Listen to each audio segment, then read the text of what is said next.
So hello and welcome dear friends. आज बात करेंगे सीए फाइनल एससीएमपीई के चैप्टर नंबर 6 डिसीजन मेकिंग के बारे में। इसका पार्ट नंबर 1 हम ऑलरेडी रिकॉर्ड करके अपलोड कर चुके हैं, जिसमें हमने illustration number 1 to illustration number 8 one by one completely solve की थी। और नेक्स्ट पोर्शन में ये लेकर आ रहा हूँ जिसमें हम रिमेनिंग जो भी टेस्ट और नॉलेज के क्वेश्चन हैं वो हम यहाँ पर सॉल्व करने वाले हैं one by one completely from ICI study material. और इतना ही नहीं, एक इलस्ट्रेशन नंबर 9 जो मैंने स्किप किया था लास्ट वीडियो में वो मैं यहाँ पर कवर करवाऊंगा। And let me tell you, illustration number 9 जो लीनियर प्रोग्रामिंग के ऊपर बेस्ड है, एक इंपॉर्टेंट इलस्ट्रेशन है एग्जाम पॉइंट ऑफ व्यू से। अभी तक एग्जाम में टेस्ट नहीं किया गया है उस एक्सटेंट में जितना किया जाना चाहिए। सो काइंडली डिसीजन मेकिंग में इलस्ट्रेशन नंबर 9 को थोड़ा सा एम्फेसिस देकर पढ़िए, बिकॉज मुझे लगता है इस बार के जो नवंबर के एग्जाम्स हैं, रादर आई वुड से जो दिसंबर के एग्जाम्स हैं, वो उसमें आने के चांसेस हैं उस पर्टिकुलर क्वेश्चन के। तो ठीक है, टाइम ना वेस्ट करते हुए शुरू करते हैं सीधा सीधा डिस्कशन ऑफ इलस्ट्रेशन नंबर 9 से। ठीक है, मैं इलस्ट्रेशन नंबर 9 पे आ जाता हूँ एंड हियर आई गो। तो इलस्ट्रेशन नंबर 8 तक हम कर चुके हैं जैसा आप देख सकते हैं, और अब हम बात करने वाले हैं इलस्ट्रेशन नंबर 9 के बारे में। चलिए शुरू करते हैं पर्टिकुलर डिस्कशन को। लीनियर प्रोग्रामिंग के ऊपर बेस्ड ये इलस्ट्रेशन है। ठीक है, इतना मैं आपको बता चुका हूँ, और इस तरीके के क्वेश्चंस को कैसे सॉल्व करना है अगर आप ये क्वेश्चन अच्छे से समझ लेते हैं तो आपको कोई दिक्कत नहीं आएगी, फिर क्वेश्चन कोई भी आ जाए। चलिए शुरू करते हैं। A company manufactures two products and each product passes through two departments. So company दो प्रोडक्ट्स बनाती है और हर प्रोडक्ट को दो डिपार्टमेंट से होकर गुजरना होता है, डिपार्टमेंट नंबर ए और डिपार्टमेंट नंबर बी। एक बार इसके प्रोसेस को समझने की कोशिश कीजिए, क्योंकि पहली लाइन में ही एक अच्छी बात लिखी हुई है। देखो, एक पर्टिकुलर प्रोडक्ट को, मान लीजिए ये मेरा पर्टिकुलर प्रोडक्ट है, इसे बनने के लिए दो डिपार्टमेंट से होकर गुजरना पड़ता है। First of all from department A and then from department B, और उसके बाद कहीं जाकर ये बनता है मेरा फाइनल प्रोडक्ट। ठीक है, फर्स्ट लाइन में सिर्फ इतनी सी बात लिखी हुई है, बट ये जरूरी थी। क्यों जरूरी है वो क्वेश्चन में आप समझेंगे। अब हमें डेटा दिया हुआ है for the year as are under. ठीक है, क्या दिया हुआ है? प्रोडक्ट एक्स और प्रोडक्ट वाई। मेरे पास दो प्रोडक्ट्स हैं और दोनों के बारे में मुझे डेटा दिया हुआ है। प्रोडक्ट एक्स का मैक्सिमम सेल्स पोटेंशियल या मैक्सिमम सेल्स डिमांड आप कह सकते हैं 7400 यूनिट्स की है। ठीक है, प्रोडक्ट वाई की मैक्सिमम सेल्स पोटेंशियल है 10000 यूनिट्स की। Okay, doesn't matter. Product unit data हमें दिया हुआ है, selling price per unit product x का, प्रोडक्ट वाई का। उसके बाद मशीन आवर्स पर यूनिट मुझे दिया हुआ है। डिपार्टमेंट ए के मुझे 0.5 आवर्स लगते हैं टू मेक प्रोडक्ट एक्स। क्या बोला मैंने? डिपार्टमेंट ए के 0.5 आवर्स लगते हैं टू मेक प्रोडक्ट एक्स, जैसे ही डिपार्टमेंट बी के भी मुझे 0.4 आवर्स लगते हैं टू मेक प्रोडक्ट एक्स। ठीक है जी, आगे देखते हैं। Now maximum capacity of department A is 3400 hours. ये पहली लाइन थी जब मुझे एक चीज पता चल गई कि जो मेरे आवर्स हैं वो मेरे लिमिटिंग फैक्टर्स हैं दोस्तों। बिकॉज अगर मैं कैलकुलेट करूं कि मुझे डिपार्टमेंट ए के कितने आवर्स की रिक्वायरमेंट है, आइए 2 मिनट कैलकुलेट ही कर लेते हैं। देखो, प्रोडक्ट एक्स की एक यूनिट को बनाने के लिए 0.5 आवर्स लगते हैं, तो 7400 यूनिट्स को बनाने के लिए मुझे कितना टाइम लग जाएगा दोस्तों? इसमें मुझे लग जाएगा 7400 मल्टीप्लाई बाय में 0.5, मुझे टोटल 3700 आवर्स की रिक्वायरमेंट है टू मेक प्रोडक्ट एक्स के 7400 यूनिट्स। वैसे ही अगर मैं प्रोडक्ट वाई के केस में बात करूं तो मुझे 3000 आवर्स की रिक्वायरमेंट होगी, बिकॉज पर यूनिट मुझे 0.3 आवर्स लगते हैं, और 10000 आवर्स यूनिट्स बनाने के लिए मुझे लगेंगे 3000 आवर्स ऑफ डिपार्टमेंट ए। और टोटल अब मैं अगर इस हिसाब से देखूं तो मेरी डिपार्टमेंट ए की रिक्वायरमेंट कितनी हो जाती है? ये हो जाती है 6700 आवर्स, बट मेरे पास अवेलेबल कितने हैं? सिर्फ 3400 आवर्स। ओ माई गॉड, जो मेरे डिपार्टमेंट ए के आवर्स हैं वो मेरा लिमिटिंग फैक्टर है। वैसे ही डिपार्टमेंट बी के अगर मैं आवर्स की बात करूं तो वो भी मेरा लिमिटिंग फैक्टर हो जाएगा, बिकॉज यहाँ पे 3640 आवर्स ही डिपार्टमेंट बी के अवेलेबल है, जबकि डिपार्टमेंट बी में प्रोडक्ट वाई के केस में मुझे 4500 यूनिट्स की रिक्वायरमेंट है दोस्तों, हम देख सकते हैं। ठीक है, तो ये मेरा एक लिमिटिंग फैक्टर आ गया, और जहां लिमिटिंग फैक्टर दिख जाए, कॉन्स्टेंट दिख जाए, आपके माइंड में आ जाना चाहिए कि अरे अच्छा, शायद मुझे यहाँ पे सॉल्व करना पड़े लीनियर प्रोग्रामिंग के थ्रू। आगे देखते हैं। वैसे लीनियर प्रोग्रामिंग कब लगता है मैं आपको ये भी बता दूं without proceeding with the further question, जब भी आपको मोर देन 2 कॉन्स्टेंट्स दिख जाए क्वेश्चन में, यानी कि जैसे ऊपर एक कॉन्स्टेंट हमने पढ़ा टाइम वाला। ठीक है, वैसे जैसे ही आपको कॉन्स्टेंट दिख जाए किसी क्वेश्चन में, कितने से ज्यादा, मोर देन 2 कॉन्स्टेंट्स अगर आपको कहीं पर भी दिख जाए किसी क्वेश्चन में, वहां पर लग जाएगा टेक्निक ऑफ एलपीपी। क्वेश्चन में आईसीआई कभी भी आपको टेक्निक नहीं बताएगा कि किस टेक्निक से फॉलो करना है। You by yourself have to decide कि एलपीपी वहां पर अप्लाई होना चाहिए या नहीं होना चाहिए। अगर तो सिर्फ 2 कॉन्स्टेंट्स दिए हुए हैं तो वहां पे आप रैंकिंग मेथड यूज कर सकते हैं, वहां पे आप थ्रूपुट अकाउंटिंग का यूज कर सकते हैं। बट अगर मोर देन 2 कॉन्स्टेंट्स आ जाएं तो आंखें बंद करके एलपीपी का वहां पर यूज होगा, ये बात आप समझ जाना। चलिए, अभी तक हमने कितने कॉन्स्टेंट्स देख लिए हैं? वैसे इस क्वेश्चन में हमने टेक्निकली 2 कॉन्स्टेंट्स देखे हैं दोस्तों। एक तो डिपार्टमेंट ए की आवर्स की अवेलेबिलिटी और एक डिपार्टमेंट बी के आवर्स की अवेलेबिलिटी, दोनों ही शॉर्टेज में है, वो हमने देख लिया है। आगे देखते हैं। Maximum quantity of materials which is available is 17,000 kg, और मुझे देखते ही पता चलता है कि इसमें ये भी दिया हुआ है that each product requires 2 kg of direct materials. अब यार सिंपल सी बात है, ये तो देखते ही पता चल रहा है कि ये भी एक लिमिटिंग फैक्टर है। अरे यार, मुझे एक्स को बनाने के लिए, एक्स के कितने यूनिट्स हैं? 7400 यूनिट्स ऑफ एक्स हैं, और पर यूनिट बनाने के लिए मुझे 2 kg की रिक्वायरमेंट लगती है। और इतना ही नहीं, वाई के मुझे 10,000 यूनिट्स बनाने हैं, और इसके लिए भी मुझे 2 kg की रिक्वायरमेंट लगेगी। तो टोटल वाई को बनाने के लिए ही मुझे 20,000 kg की रिक्वायरमेंट है दोस्तों, और टोटल मेरे पास मटीरियल अवेलेबल सिर्फ 17,000 kg का है। तो आप समझ पा रहे हैं, मेरे पास मेरा थर्ड कॉन्स्टेंट आ गया मटीरियल्स का। तो 3 कॉन्स्टेंट्स यहाँ पर मिल चुके हैं, हेंस हम यहाँ पे कन्वीनियंटली एलपीपी का करने वाले हैं। इतनी बात तो क्लियर हो गई है। अब क्वेश्चन में आईसीआई ने क्या पूछा है, ICI says find the optimum product mix, हमें एक्स के और वाई के रिस्पेक्टिवली कितने यूनिट्स बनाने चाहिए so as to optimize my utilization of resources, या फिर मैं बोल सकता हूँ so as to maximize my profits. अब यहाँ पे ऑप्टिमम वर्ड का मतलब उन्होंने नहीं बताया। ऑप्टिमम दो चीज़ों के लिए यूज हो सकता है, मैं आपको बता दूं। या तो ये ऑप्टिमम का मतलब है कि अपने प्रॉफिट्स को मैक्सिमाइज करने के बारे में बात करनी चाहिए, या फिर ऑप्टिमम का मतलब होता है कि मुझे अपने रिसोर्सेज का बेस्ट यूज करने की बात करनी चाहिए। बट यहाँ पर हमें किस तरीके से इसे सॉल्व करना है, तो मैं दोनों ही चीज़ों को ध्यान में रखते हुए इसे सॉल्व करूंगा, अनलेस एंड अनटिल कुछ स्पेसिफिक मुझे दिया गया हो। आगे देखते हैं। In view of the aforesaid production capacity constraints the company has decided to produce only one of the two products. इन कॉन्स्ट्रेंट्स के चलते कंपनी ने सिर्फ एक प्रोडक्ट को बनाने का डिसाइड किया है। अब वो प्रोडक्ट कौन सा होना चाहिए, which of the two products should be produced, ये हमें उन्हें बताना है। अच्छी बात है। In order to maximize the profit, हमारी जो प्रॉब्लम थी वो भी यहाँ पर उन्होंने दूर कर दी। हमें जो ऑप्टिमम प्रोडक्ट मिक्स निकालना है वो प्रॉफिट्स को ध्यान में रखते हुए निकालना है, वो मुझे यहाँ से समझ आता है। Find the number of units of that product and relevant contribution. देखो अगर ये लाइन नहीं भी दी होती तो कोई खास फर्क पड़ता नहीं, बिकॉज जब जब भी हमें ऑप्टिमम प्रोडक्ट मिक्स निकालना है, ये दो प्रोडक्ट में से किसी एक को कंक्लूड करना है कि कौन सा बेटर है, हमें ये कैलकुलेशन तो वैसे भी करनी थी।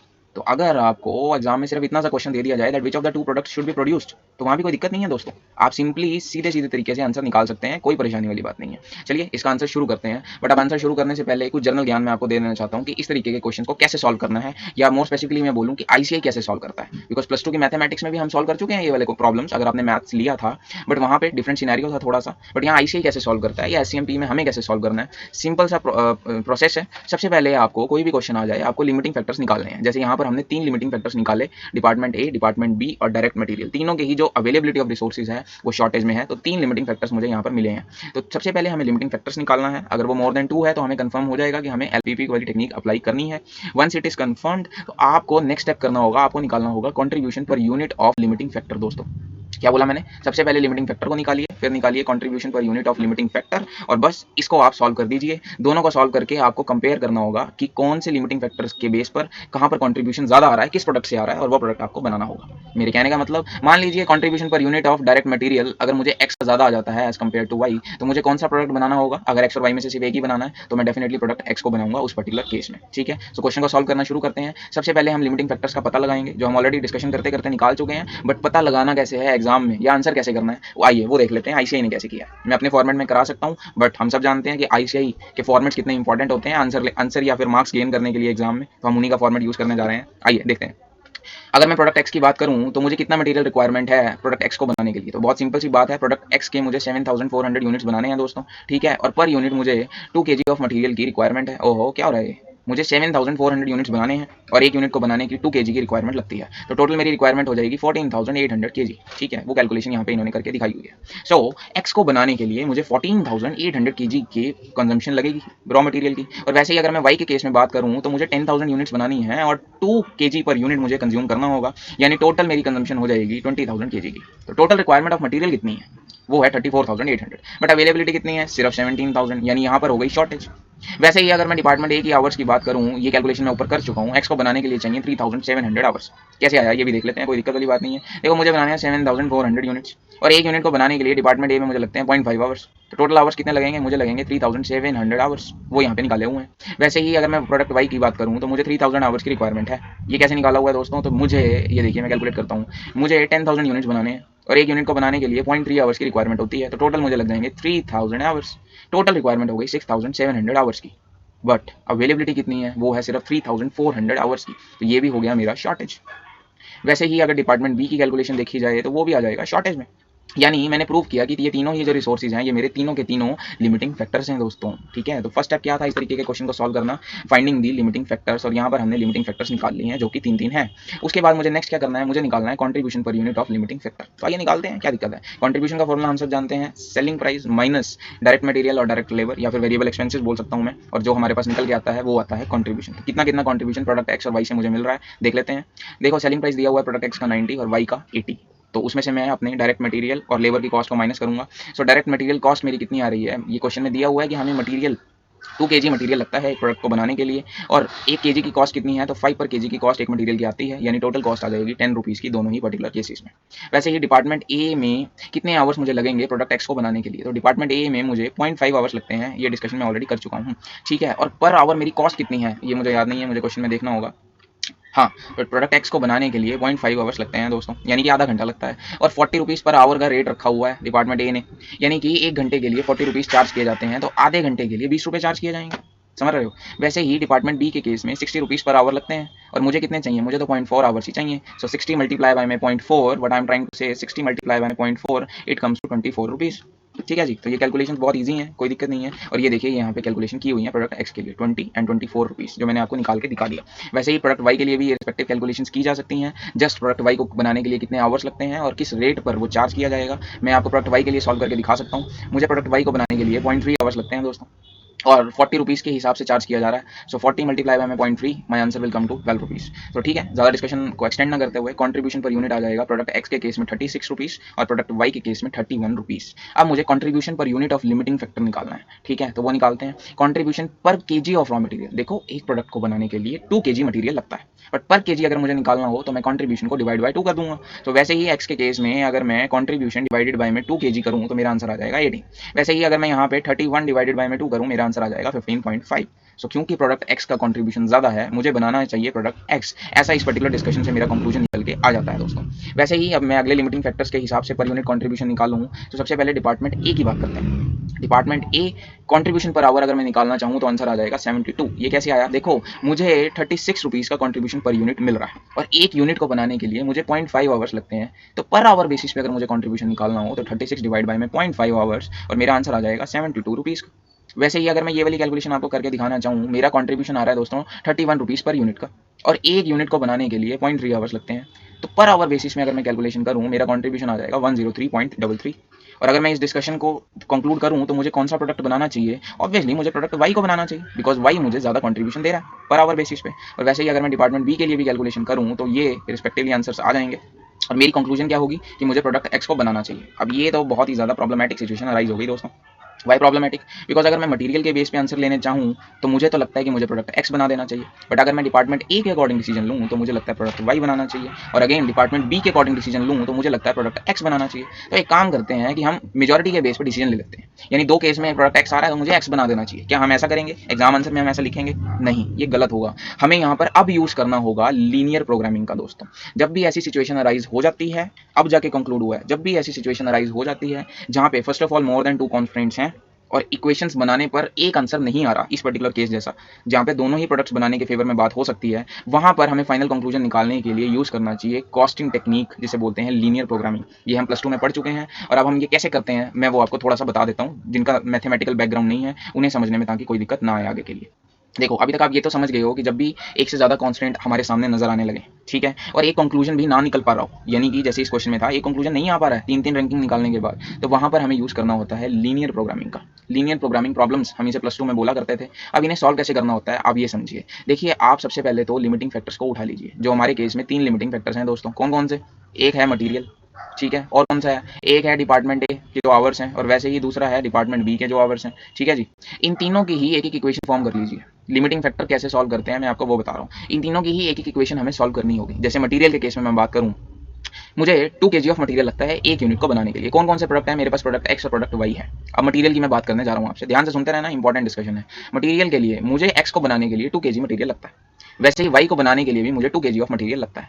मैक्सिमम मटेरियल मेरे पास अवेलेबल कितना है? 17,000 kg का, ठीक है। तो यानी एक्स और वाई को बनाते वक्त या तो मैं सारा का सारा 17,000 kg यूज़ कर जाऊंगा, या मैं उससे कम यूज़ कर पाऊंगा। तो मटेरियल को लेकर एक इक्वेशन बनानी थी जो मैंने बना दी है, और वो इक्वेशन क्या निकल कर आई है? वो इक्वेशन है मेरी 2x + 2y is equal to और less than 17,000 rupees. So material वाले कॉन्स्टेंट को यूज़ करते हुए ये एक इक्वेशन मेरी रेडी हो गई।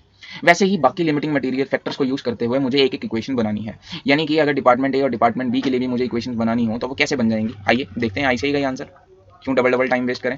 ये देखिए, पहली इक्वेशन मटेरियल के लिए, दूसरी डिपार्टमेंट ए के लिए, तीसरी डिपार्टमेंट बी के लिए। सो मटेरियल के लिए तो हमने इक्वेशन निकाल ली थी दोस्तों, बिल्कुल वैसे ही आई से ने निकाल ली है, कोई फर्क नहीं है। जस्ट मैंने एक्स को एक्स ही माना था और प्रोडक्ट वाई को वाई माना था, जबकि इन्होंने एक्स को सब्सटीट्यूट कर दिया है x1 से और वाई को सब्सटीट्यूट कर दिया है x2 से, तो कोई दिक्कत वाली बात नहीं है।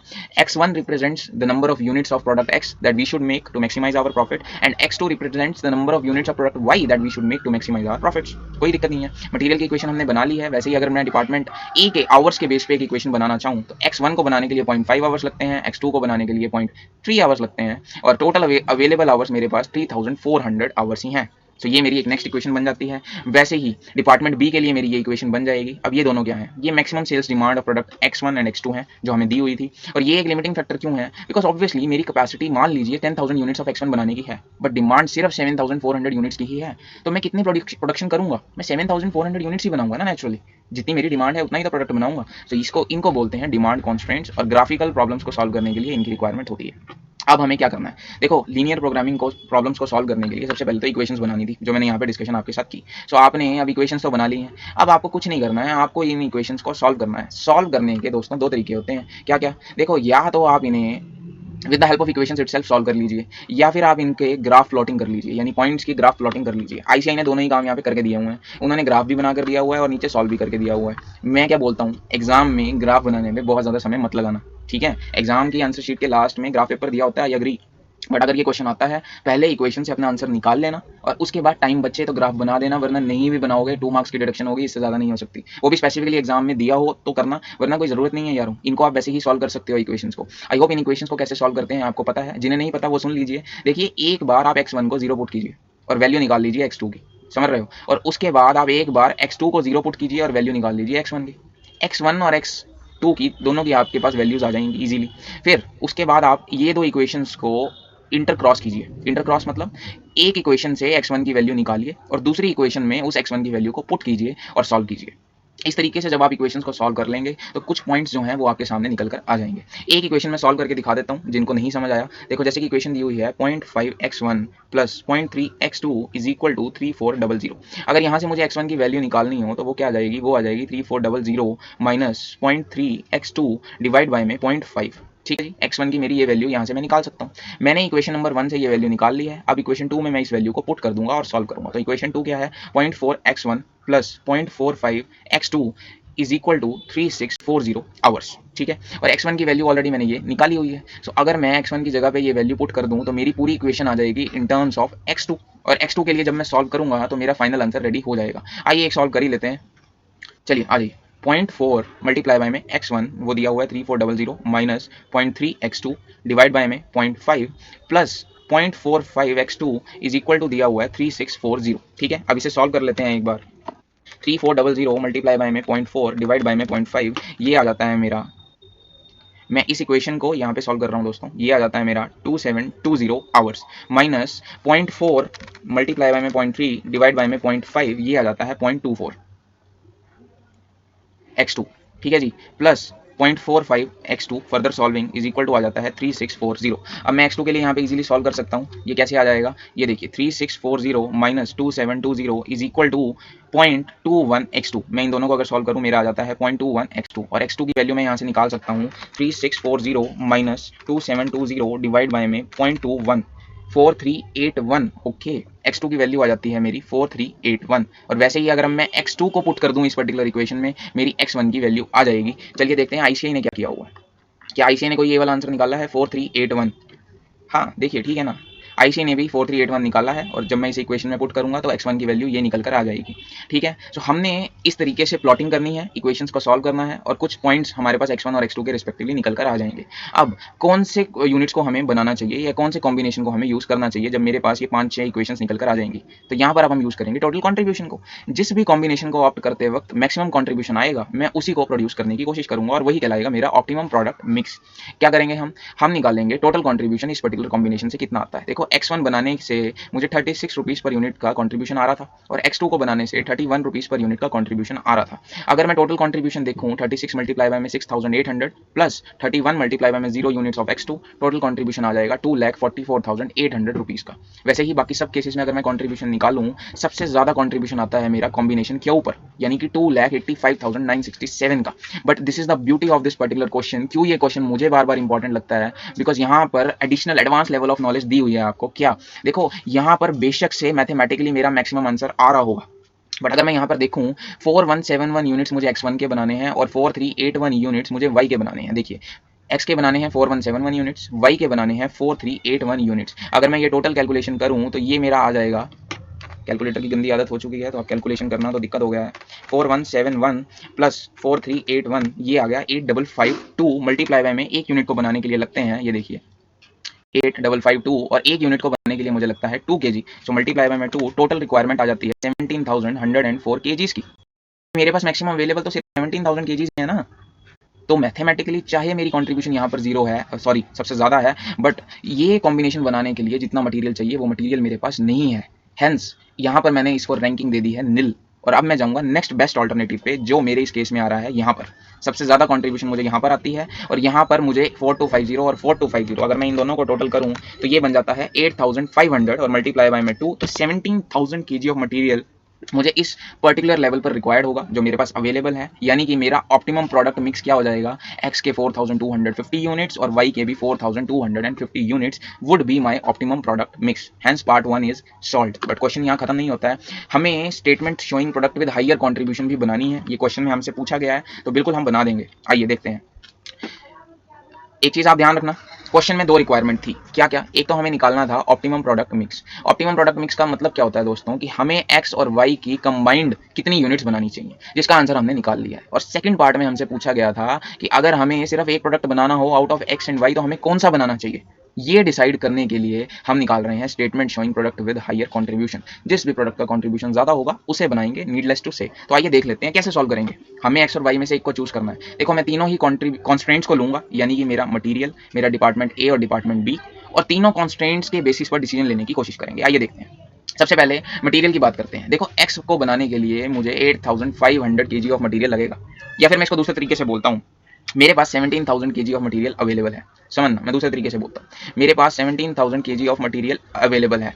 एक यूनिट को बनाने के लिए मुझे 2 kg की रिक्वायरमेंट लगती है। ठीक है, तो मैं मैक्सिमम कितना यूनिट बना पाऊंगा, मैं मैक्सिमम 8500 यूनिट्स ही तो बना पाऊंगा यारों, अगर मैं मटेरियल वाले कॉन्स्टेंट को कंसीडर करूं। तो यही बात हुई है कि अगर मैं वाई के 0 यूनिट्स बनाऊं और सिर्फ एक्स को प्रोड्यूस करूं, तो मैं एक्स के मैक्सिमम 8500 यूनिट्स ही बना सकता हूं। वैसे ही वाई के केस में भी अगर मैं एक्स के एक भी यूनिट ना बनाऊं, तो वाई के मैक्सिमम मैं 8500 यूनिट ही बना सकता हूं। ठीक है, सो मैंने अपने एक कॉन्स्टेंट को लिया और डिसाइड किया कि उस कॉन्स्टेंट को ध्यान में रखते हुए मैं मैक्सिमम वाई को कितना बना सकता हूं और एक्स को कितना बना सकता हूं। वैसे ही डिपार्टमेंट ए की बात कर लेते हैं। डिपार्टमेंट ए में अगर प्रोडक्ट एक्स की बात करें तो 0.5 आवर्स की रिक्वायरमेंट है, ये क्वेश्चन में हमें दिया हुआ है। तो अगर इस हिसाब से देखूं, डिपार्टमेंट ए के हिसाब से देखूं, और अगर मैं एक भी प्रोडक्ट वाई का ना बनाऊं, तो मैं मैक्सिमम एक्स के कितने प्रोडक्ट बना सकता हूं। ये इक्वेशन आप मैं एक बार दिखा देना चाहता हूं ताकि आप इजीली समझ पाएं। ये देखिए, डिपार्टमेंट ए की जो कॉन्स्टेंट इक्वेशन है वो ये वाली है। अगर मैं यहाँ पर x2 की वैल्यू 0 पुट कर देता हूँ दोस्तों, यहाँ पे मैं इसे 0 पुट कर देता हूँ, तो मेरी इक्वेशन क्या बन जाएगी, ये बन जाएगी 0.5x1 इज इक्वल टू 3400। यानी x1 को अगर मैं यहाँ पे सॉल्व करूँ तो ये आ जाएगा 6800 यूनिट्स। यानी डिपार्टमेंट ए के अकॉर्डिंग अगर मुझे सिर्फ प्रोडक्ट x1 बनाना हो और y की 0 यूनिट्स बनानी हो, तो मैं मैक्सिमम कितने यूनिट्स बना पाऊंगा, मैं बना पाऊंगा 6800 यूनिट्स ऑफ x। और वैसे ही अगर मैं x1 को 0 पुट करूं और y के लिए निकालूं, तो मेरा आ जाएगा 11333। सिमिलरली डिपार्टमेंट बी की जो ऊपर इक्वेशन है, वहां पर x1 को 0 पुट करके आप y की वैल्यू और y1 को 0 पुट करके x की वैल्यू निकालिए, वो ये वैल्यूज आ जाएंगी। डिमांड कॉन्स्टेंट हमें दिया ही हुआ है क्वेश्चन में, और अब हमें क्या करना है, हमें इन सभी में से लोएस्ट वैल्यू देखनी है। यानी अगर मैं ए बी सी और डी में से लोएस्ट वैल्यू निकालूं, वो इस पर्टिकुलर केस में आती है 6800 यूनिट्स। यानी मुझे फिजिबली कितनी यूनिट्स ऑफ एक्स बनाने चाहिए, वो बनाने चाहिए 6800 यूनिट्स, और 6800 यूनिट्स मल्टीप्लाई बाय में 36 अगर मैं कर दूं, मेरा कंट्रीब्यूशन आ जाएगा 44,800, यानी 6800 मल्टीप्लाई बाय में 36 पर यूनिट का मुझे कंट्रीब्यूशन आ रहा है। अगर मैं इन दोनों को मल्टीप्लाई करूं, टोटल कंट्रीब्यूशन आ जाएगा 2,44,800 का। और वैसे ही अगर मैं प्रोडक्ट वाई से टोटल कंट्रीब्यूशन निकालूं, तो वो आ जाएगा ये वाला। तो अब मुझे अगर प्रोडक्ट एक्स और वाई में से किसी एक को चूज करना हो, मैं किसे चूज करूंगा दोस्तों, obviously the one which is give me more contribution, that is product Y, because ये मुझे दे रहा है 2,50,759 का कंट्रीब्यूशन। सो हमने दोनों ही बातें यहाँ पे देखी। ऑप्टिमम प्रोडक्ट मिक्स मेरा क्या होना चाहिए, वो आंसर मेरा यहाँ पे मैंने सॉल्व किया। और सिमिलरली अगर एक्स और वाई में से मुझे किसी एक को चूज करना हो, तो वो मैं यहाँ पर इस तरीके से सॉल्व कर सकता हूँ। बहुत इंपॉर्टेंट क्वेश्चन है, पूरी डिटेल में डिस्कशन किया है, मुझे और कहीं ये क्वेश्चन नहीं दिखा था, बट ये क्वेश्चन यहाँ पर दिया हुआ है और इंपॉर्टेंट है, तो इसे प्लीज अच्छे से रिवाइंड करके एक बार दोबारा सुन लीजिएगा। ठीक है जी, तो चलिए डिस्कशन करते हैं नेक्स्ट क्वेश्चन की। टेस्ट योर नॉलेज के क्वेश्चन से डिस्कशन को फर्दर प्रोसीड करते हैं। डिसीजन मेकिंग का क्वेश्चन नंबर 1 क्या कहता है, देख लेते हैं। S manages the school canteen approximately 1600 students at Noida. Okay, जो मिस्टर एस हैं वो एक स्कूल कैंटीन को ऑपरेट करते हैं। The current cash payment system requires 3 clerks each paid 90 per hour employed for about 4 hours a day. The canteen operates approximately 240 days a year. मतलब 365 days में से सिर्फ 240 days a year he canteen operate हो रही है। बड़ी हैरानी की बात है। चलो एटलीस्ट 240 डेज तो हो रही है, कोरोना के टाइम पे तो स्कूल ही बंद हो गए हैं दोस्तों, which is sad, very sad. चलिए आगे देखते हैं। S is considering a wireless cash management system where a student could just swipe an ID card for payment. ओहो, नक्शे कदम पे चल रहे हैं ये गवर्नमेंट के और डिजिटलाइजेशन को फॉलो कर रहे हैं। तो जहां पर पहले ये ह्यूमन इंटरवेंशन से काम हो रहा था, यानी कि 3 क्लर्क्स ऑपरेट किए हुए थे, अब ये क्लर्क्स को हटाकर एक वायरलेस सिस्टम लाने की कोशिश कर रहे हैं ताकि क्लर्क्स की जरूरत ही ना हो। काफी सही, आगे देखते हैं। Where student could just swipe an ID card, this payment system would cost 1,25,000 to set up and 36,000 per year to operate, S believes that he could manage with one clerk. अच्छा, तीन में से सिर्फ एक ही क्लर्क से अब ये काम करवाने की सोच रहे हैं और दो क्लर्क्स की जगह पे ये एक सिस्टम लगाने की सोच रहे हैं। If he were to implement this system, now what is the requirement of the question? Advise as on the choice of plan. Okay, assuming working life of WCMS as 5 years. ठीक है जी। सबसे important line इस question की सबसे last में दी हुई है, ignore the time value of money. यारो मेरी बात सुनना ध्यान से, अगर यही क्वेश्चन आपका एसएफएम में आ जाता, एसएफएम में पूछ लिया जाता, डिसीजन वहाँ पे भी कैपिटल बजटिंग में हम डिसीजन लेते रहते हैं, जो इंटरनेशनल फाइनेंशियल मैनेजमेंट का चैप्टर है वहाँ भी डिसीजन लेते रहते हैं, तो वहाँ पे अगर इस तरीके का क्वेश्चन आ जाता तो हम क्या करते? हम सबसे पहले तो टाइम वैल्यू ऑफ मनी को कंसीडर करते हुए सभी फ्यूचर में होने वाली पेमेंट्स को डिस्काउंट करके प्रेजेंट वैल्यू पर लेकर आते। बट कॉस्टिंग में उन्होंने क्लियरली बोल दिया कि टाइम वैल्यू को आप अपनी कन्वीनियंस के लिए इग्नोर कर सकते हैं। तो एक तो ये चीज़ आपने बड़ी ध्यान रखनी है, ये लास्ट में दी हुई है और कंफ्यूज हो सकते हैं। अगर ये लाइन यहाँ पे ना दी होती तो मैं टाइम वैल्यू ऑफ मनी को जरूर कंसीडर करता एग्जाम में क्वेश्चन को सॉल्व करते वक्त। चलिए अब देखते हैं हमें एडवाइस कैसे करना चाहिए। देखो, हमें यहाँ पर एडवाइस देने के लिए सबसे पहले दो चीज़ें ध्यान रखनी चाहिए। सबसे पहले तो मैं फाइनेंशियल टर्म्स में बेनिफिट देख लेता हूँ कि कौन से बेनिफिट, कौन से ऑप्शन से मुझे बेनिफिट ज़्यादा आ रहा है, वेदर वो जो ये वाला पुराना सिस्टम है उससे ज़्यादा बेनिफिट आता है या जो नए वाले सिस्टम से आता है। फिर फाइनेंशियल नहीं, मुझे नॉन फाइनेंशियल जो फैक्टर्स हैं उन्हें भी कंसीडर करना होगा in order to take a better decision. ठीक है, वाई नॉन फाइनेंशियल? बिकॉज यार आप खुद देखो ना, तीन क्लर्क थे, तीन बंदों को जॉब मिली हुई थी और अब मैं बात कर रहा हूँ सिर्फ एक क्लर्क से काम करवाने की। दो बंदों की जॉब्स, दो बंदों को अनएम्प्लॉय में कर रहा हूँ और कोरोना टाइम में ऐसी प्रैक्टिकल केस स्टडी अगर हो गई तो फिर क्या होगा लोगों का? ठीक है, तो हमें दोनों ही तरीकों से इवेल्युएट करना होगा। व्हाट आई मीन टू से इज, जब भी एडवाइस वाले क्वेश्चंस आ जाएं specially from decision making chapter, आपको फाइनेंशियल और नॉन फाइनेंशियल कंसिडरेशंस को माइंड में रख के चलना ही होगा। ठीक है जी, हम एग्जाम में भावुक हो जाते हैं और सिर्फ नॉन फाइनेंशियल फैक्टर्स को कंसीडर ही नहीं करते, विच इज रॉन्ग, और फिर फुल मार्क्स नहीं मिलते हैं। और कॉस्टिंग में तो हम फिर पूछते हैं कि नंबर क्यों नहीं मिले। चलिए एनी हाउ इस क्वेश्चन को डिस्कस करना शुरू करते हैं। सबसे पहले अब मैं कैसे करूंगा, मैं सबसे पहले फाइनेंशियल एस्पेक्ट से क्वेश्चन को सॉल्व करने की कोशिश करता हूँ। ठीक है, सबसे पहले मैं कैश मैनेजमेंट सिस्टम की बात कर लेता हूँ, सीएमएस यानी कि कैश मैनेजमेंट सिस्टम। अगर मैं 5 ईयर्स के रिस्पेक्ट में सॉल्व करने जाऊँ तो मुझे कैश मैनेजमेंट सिस्टम में कितना खर्चा आ जाएगा? देखो जी, सबसे पहले तो 3 क्लर्क्स को मैं एम्प्लॉय करूंगा इस पर्टिकुलर सिस्टम में, और एक क्लर्क को मैं 90 रुपीज़ पर आवर के बेस पे पेमेंट करता हूँ, और एक दिन में मैं उससे 4 घंटे काम करवाता हूँ, तो पर डे बेसिस पे मुझे उसे 1080 पे करना पड़ेगा पर डे। और एक साल में हम लोग 240 डेज ऑपरेट करते हैं, ये क्वेश्चन में दिया हुआ है, यानी टोटल एक साल का खर्चा कितना आ जाएगा? 1080 मल्टीप्लाई बाय में 240 डेज, तो पर ईयर बेसिस में मेरा एक्सपेंस आ जाएगा 259,200 पर ईयर बेसिस पे मेरा आंसर आ जाएगा। अगर यहीं मैं 5 ईयर्स के लिए कैलकुलेट करने जाऊं तो 259,200 मल्टीप्लाई बाय में 5, ये आ जाएगा मेरा 12,96,000। सो कैश मैनेजमेंट सिस्टम के हिसाब से मेरा 5 ईयर्स का एक्सपेंस आ जाएगा 12,96,000 का। ठीक है, अब हम कंपेयर करते हैं इसको दूसरे वाले सिस्टम से और देखते हैं किस में ज़्यादा कॉस्ट आ रही है या किस में कम कॉस्ट आ रही है। वहीं अगर मैं वायरलेस कैश मैनेजमेंट सिस्टम की बात करूं तो इसमें मेरी क्या क्या एक्सपेंस आने वाली है? सबसे पहले तो मुझे 1,25,000 का सेटअप कॉस्ट इंकर करना पड़ेगा, उसके बाद 36,000 एनुअली, और 5 ईयर्स के हिसाब से अगर मैं कैलकुलेट करूं तो मेरी टोटल कैलकुलेशन आ जाएगी 36,000 मल्टीप्लाई बाय में 5 प्लस 1,25,000, ये मेरी टोटल कॉस्ट आ जाती है 3,05,000 रुपीज़ की। और इतना ही नहीं, मुझे एक क्लर्क तो अभी भी एम्प्लॉय करना होगा, मैं सभी क्लर्क को छुट्टियां नहीं दे रहा हूँ, तो अगर एक क्लर्क की कॉस्ट भी मैं यहाँ पे कैलकुलेट करूँ, देखो ये मेरी 3 क्लर्क्स की कॉस्ट है, तो मेरी एक क्लर्क की कॉस्ट क्या हो जाएगी? एक क्लर्क की कॉस्ट हो जाएगी 12,96,000 डिवाइड बाय में 3। ठीक है, ये कितना आ जाएगा? 12,96,000 डिवाइड बाय में 3, ये आ जाएगा मेरा 4,32,000, और इसमें मैं ऐड कर दूँ 3,05,000 को, सो मेरी टोटल कॉस्ट आ जाएगी 7,37,000 रुपीज़। सो ऑब्वियसली अगर अब हम कंपेयर करना चाहें तो वायरलेस सिस्टम में मेरी कॉस्ट आती है 7,37,000 रुपीज़ की, जबकि कैश मैनेजमेंट सिस्टम की कॉस्ट काफ़ी ज़्यादा है। सो अगर फाइनेंशियल एस्पेक्ट्स में बात करूं, मुझे WCMS को ही कंसीडर करना चाहिए, बट नॉन मॉनेटरी फैक्टर्स को मुझे कंसीडर करना होगा, वो भी ध्यान में रखना होगा। चलिए ऐसे ही आंसर देख लेते हैं, उन्होंने क्या आंसर दिया है, हमने अपना एक रफ आंसर वैसे निकाल लिया है।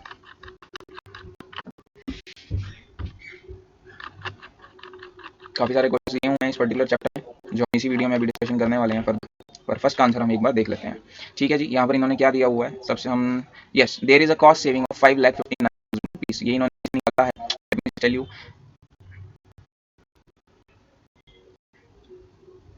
दोस्तों, कौन कहता है हैंग नहीं होते हैं लिनोवो के लैपटॉप्स? मेरे वाला तो बहुत हैंग हो रहा है, और आज तो कुछ ज़्यादा ही हैंग हो रहा है जब से वीडियो बनाने की कोशिश कर रहे हैं। लीजिए अब कुछ और ही खुल रहा है यहाँ पे, just give me a second, I am trying to change, yes finally it is working. ठीक है, there is a cost saving of 5,59,000, ये कैसे आई? देखो पुराने सिस्टम में मुझे 12,96,000 का एक्सपेंस करना पड़ रहा था, जबकि नए वाले सिस्टम में मुझे 7,37,000 का एक्सपेंस करना पड़ रहा है, और इन दोनों का अगर हम डिफरेंस देखें तो होपफुली बिकॉज यही आना चाहिए, 5,59,000 आ जाएगा, तो मुझे सेविंग हो रही है, हेंस मुझे WCMS सिस्टम को ही अडॉप्ट करना चाहिए। बट फिर इन्होंने लास्ट में रेलेवेंट नॉन फाइनेंशियल कंसिडरेशंस को भी ध्यान में रखने के लिए बोला हुआ है, which you may read out. Conclusion क्या है? Obviously WCMS option is more cost effective because there is a cost saving, so चलिए डिस्कशन को आगे बढ़ाते हैं, नेक्स्ट क्वेश्चन की बातचीत को आगे बढ़ाते हैं। नेक्स्ट क्वेश्चन है क्वेश्चन नंबर 5। ये क्वेश्चन आपको केस स्टडी डाइजेस्ट में भी सिमिलर क्वेश्चन आपको देखने को मिल जाएगा, तो ये क्वेश्चन अपने आप में थोड़ा सा इंपॉर्टेंट हो जाता है उस कॉन्टेक्स्ट में। देख लेते हैं क्या बोला हुआ है इसमें। Y Connections, a China based firm has developed an ultra thin tablet S5 with few features like the ability to open two apps at the same time। पुराने जमाने की बात लग रही है, बिकॉज आज के जमाने में तो 4-4 5-5 ऐप हम ओपन कर लेते हैं। स्टिल आगे देखते हैं। This tablet cost 5 lakh to develop. It has undergone extensive research and is ready for production. Currently, the firm is deciding on the plant capacity, which could cost either 35 lakhs or 52 lakhs. The additional outlay would allow the plant to increase capacity from 500 units to 750 units. Okay, अगर मुझे 500 units बनानी है तो मुझे 35 lakh rupees का expense आने वाला है, बट अगर मुझे 750 यूनिट्स के लिए इंस्टॉल करवाना है तो मुझे 52 लाख का कॉस्ट इंकर करना होगा। The relevant data for the life cycle of the tablet at different capacity level are as under. Expected sales दे रखी है हमें, सेलिंग प्राइस दोनों ही लेवल्स पर क्या क्या होगा वो चेंज होगा नेचुरली। अगर हमें ज़्यादा बेचना है तो कम प्राइस करना होगा। लाइफ साइकिल कॉस्टिंग चैप्टर 4 पढ़ा हुआ है हमने। वेरिएबल सेलिंग कॉस्ट दिया हुआ है 10% ऑफ सेलिंग प्राइस। ओके, यहाँ पे एक चीज़ ध्यान रखना, वेरिएबल सेलिंग कॉस्ट दिया हुआ है, टोटल वेरिएबल कॉस्ट नहीं दिया हुआ। This is the point which you need to consider here. Okay, आगे की बात करते हैं। सेल्वेज वैल्यू दी हुई है 6,25,000 की, और यहाँ पे दी हुई है 9 लाख रुपीज़ की सेल्वेज वैल्यू। ओके, सो आगे देखते हैं।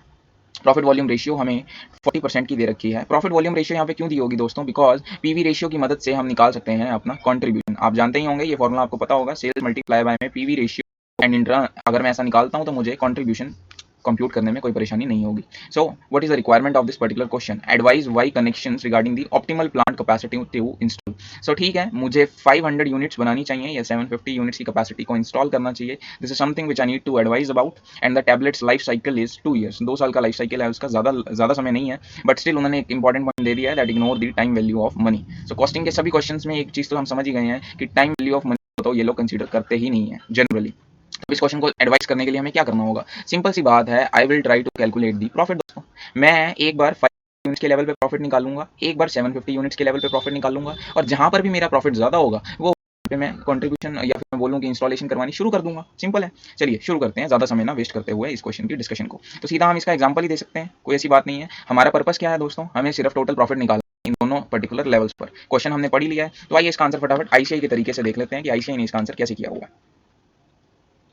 और ये है हमारा क्वेश्चन नंबर, और इसके बाद ऑलमोस्ट सभी क्वेश्चन इंपॉर्टेंट ही हैं, तो ध्यान से इस क्वेश्चन को आप सुन सकते हैं। ये लीजिए, क्वेश्चन नंबर 5 हमारा आ गया है। सबसे पहले हम वर्किंग्स की बात कर लेंगे। तो इन्होंने variable manufacturing cost per unit सबसे पहले निकाली है। देखो क्वेश्चन में हमें वेरिएबल सेलिंग कॉस्ट दी हुई थी, मैंने आपको दिखाया भी है। तो यहाँ पर इन्होंने सबसे पहले variable manufacturing cost per unit निकालने की जरूरत समझी है। क्या मुझे टोटल प्रॉफिट निकालने के लिए separate calculation of variable manufacturing cost जरूरी थी? मैं कहूँगा नहीं जरूरी थी यारों। ऐसा है, मैं टोटल वेरिएबल कॉस्ट से भी काम चला सकता था, but this is the way ICI solves this particular question, इसलिए ही मैं आपको ये आंसर दिखा रहा हूँ। तो सेल्स है यहाँ पर 79,600 पर यूनिट का सेलिंग प्राइस है, जिसमें से मुझे पीवी रेशियो दिया हुआ है 40% का। इफ़ यू कैन रिकॉल, हमें पीवी रेशियो दिया हुआ है 40% का। सो यहाँ पे मैं इसे अगर कंट्रीब्यूशन वाइज देखूँ, 31,840 का मेरा कंट्रीब्यूशन आ जाएगा। तो अगर मैं अपने सेल्स में से या सेलिंग प्राइस में से कंट्रीब्यूशन को माइनस कर देता हूँ, what I get in return is variable cost. या मैं ये बोल सकता हूँ कि अगर मैं सेलिंग प्राइस में वेरिएबल कॉस्ट को माइनस कर दूँ तो मेरा क्या निकल जाता है? कंट्रीब्यूशन। सेम उसी लॉजिक पर ये वाला फॉर्मूला इन्होंने यहाँ बना दिया। हेंस मेरी टोटल वेरिएबल कॉस्ट आ गई है 47,760। मेरा पॉइंट सिर्फ ये था कि मैं सिर्फ इस वेरिएबल कॉस्ट को ही कैलकुलेट कर लेता तो मेरा काम चल जाता, बट इन्होंने इसमें से वेरिएबल सेलिंग कॉस्ट को माइनस करके वेरिएबल मैन्युफैक्चरिंग कॉस्ट को सेपरेटली कैलकुलेट किया है दोस्तों। ठीक है, चलिए कोई बात नहीं, देख लेते हैं कि सेपरेट वेरिएबल मैन्युफैक्चरिंग कॉस्ट को इन्होंने क्यों निकाला है, ये देखने की कोशिश करते हैं। ये 2 लेवल्स हैं मेरे, और मुझे दोनों पे बस प्रॉफिट निकालना है कि प्रॉफिट कहाँ पर ज़्यादा आता है। तो सेलिंग प्राइस मुझे दिया हुआ है 500 यूनिट्स के लेवल प्राइस है 79,600 का, जबकि 750 यूनिट्स के लेवल पे ये सेलिंग प्राइस है 69,600 का, और इसे मैं रिस्पेक्टिव यूनिट से मल्टीप्लाई करूं तो टोटल सेल्स मेरी आ जाएगी। सिमिलर वे में मेरी वेरिएबल मैन्युफैक्चरिंग कॉस्ट आ जाएगी दोस्तों 39,800। अब ये आपको ध्यान से देखना होगा, वेरिएबल मैन्युफैक्चरिंग कॉस्ट है 39,800, और यहाँ पे मैं मल्टीप्लाई करूंगा 500 यूनिट से। ठीक है जी, और यहाँ पे 39,800 को हम मल्टीप्लाई करेंगे 750 यूनिट से, तो टोटल वेरिएबल मैन्युफैक्चरिंग कॉस्ट जो है दोनों लेवल्स पे मेरी डिफरेंट आ रही है दोस्तों। समझ रहे हो? आनी भी थी, डिफरेंट यूनिट्स हैं तो डिफरेंट ही आएगी। और वेरिएबल सेलिंग कॉस्ट हमें दी हुई है 3980 रुपीज़ की। ये कैसे निकली? वही सेल्स का 10% वेरिएबल सेलिंग कॉस्ट है, ये क्वेश्चन में दिया हुआ है, तो मैंने जस्ट अपनी सेल्स को कैलकुलेट किया और उसका 10% मैंने यहाँ पे कैलकुलेट किया हुआ है, तो कोई इशू वाली बात नहीं है। उसके बाद ये आ गया मेरा कॉस्ट ऑफ प्लांट। एक्चुअल में हम वैसे तो डेप्रिसिएशन लेस करते हैं जब हम इस तरीके के डिसीजन लेने होते हैं, बट इस प्लांट की जो लाइफ है वो सिर्फ 2 ईयर्स की लाइफ दी हुई है दोस्तों। ठीक है, तो हमने इंस्टॉलेशन करने से पहले अपनी टोटल कॉस्ट को यहाँ पे कंसीडर किया हुआ है। मेरी 3500 की कॉस्ट इंकर होगी, और 3500 यानी ये क्वेश्चन में दिया हुआ है 35 लाख रुपीज़ का अमाउंट, और मुझे सेल्वेज वैल्यू मिल जाएगी 625 की। तो एक्चुअल में मेरी 500 यूनिट्स की इंस्टॉलेशन की कॉस्ट कितनी आ जाएगी? तो वो आ जाएगी 3500 minus 625।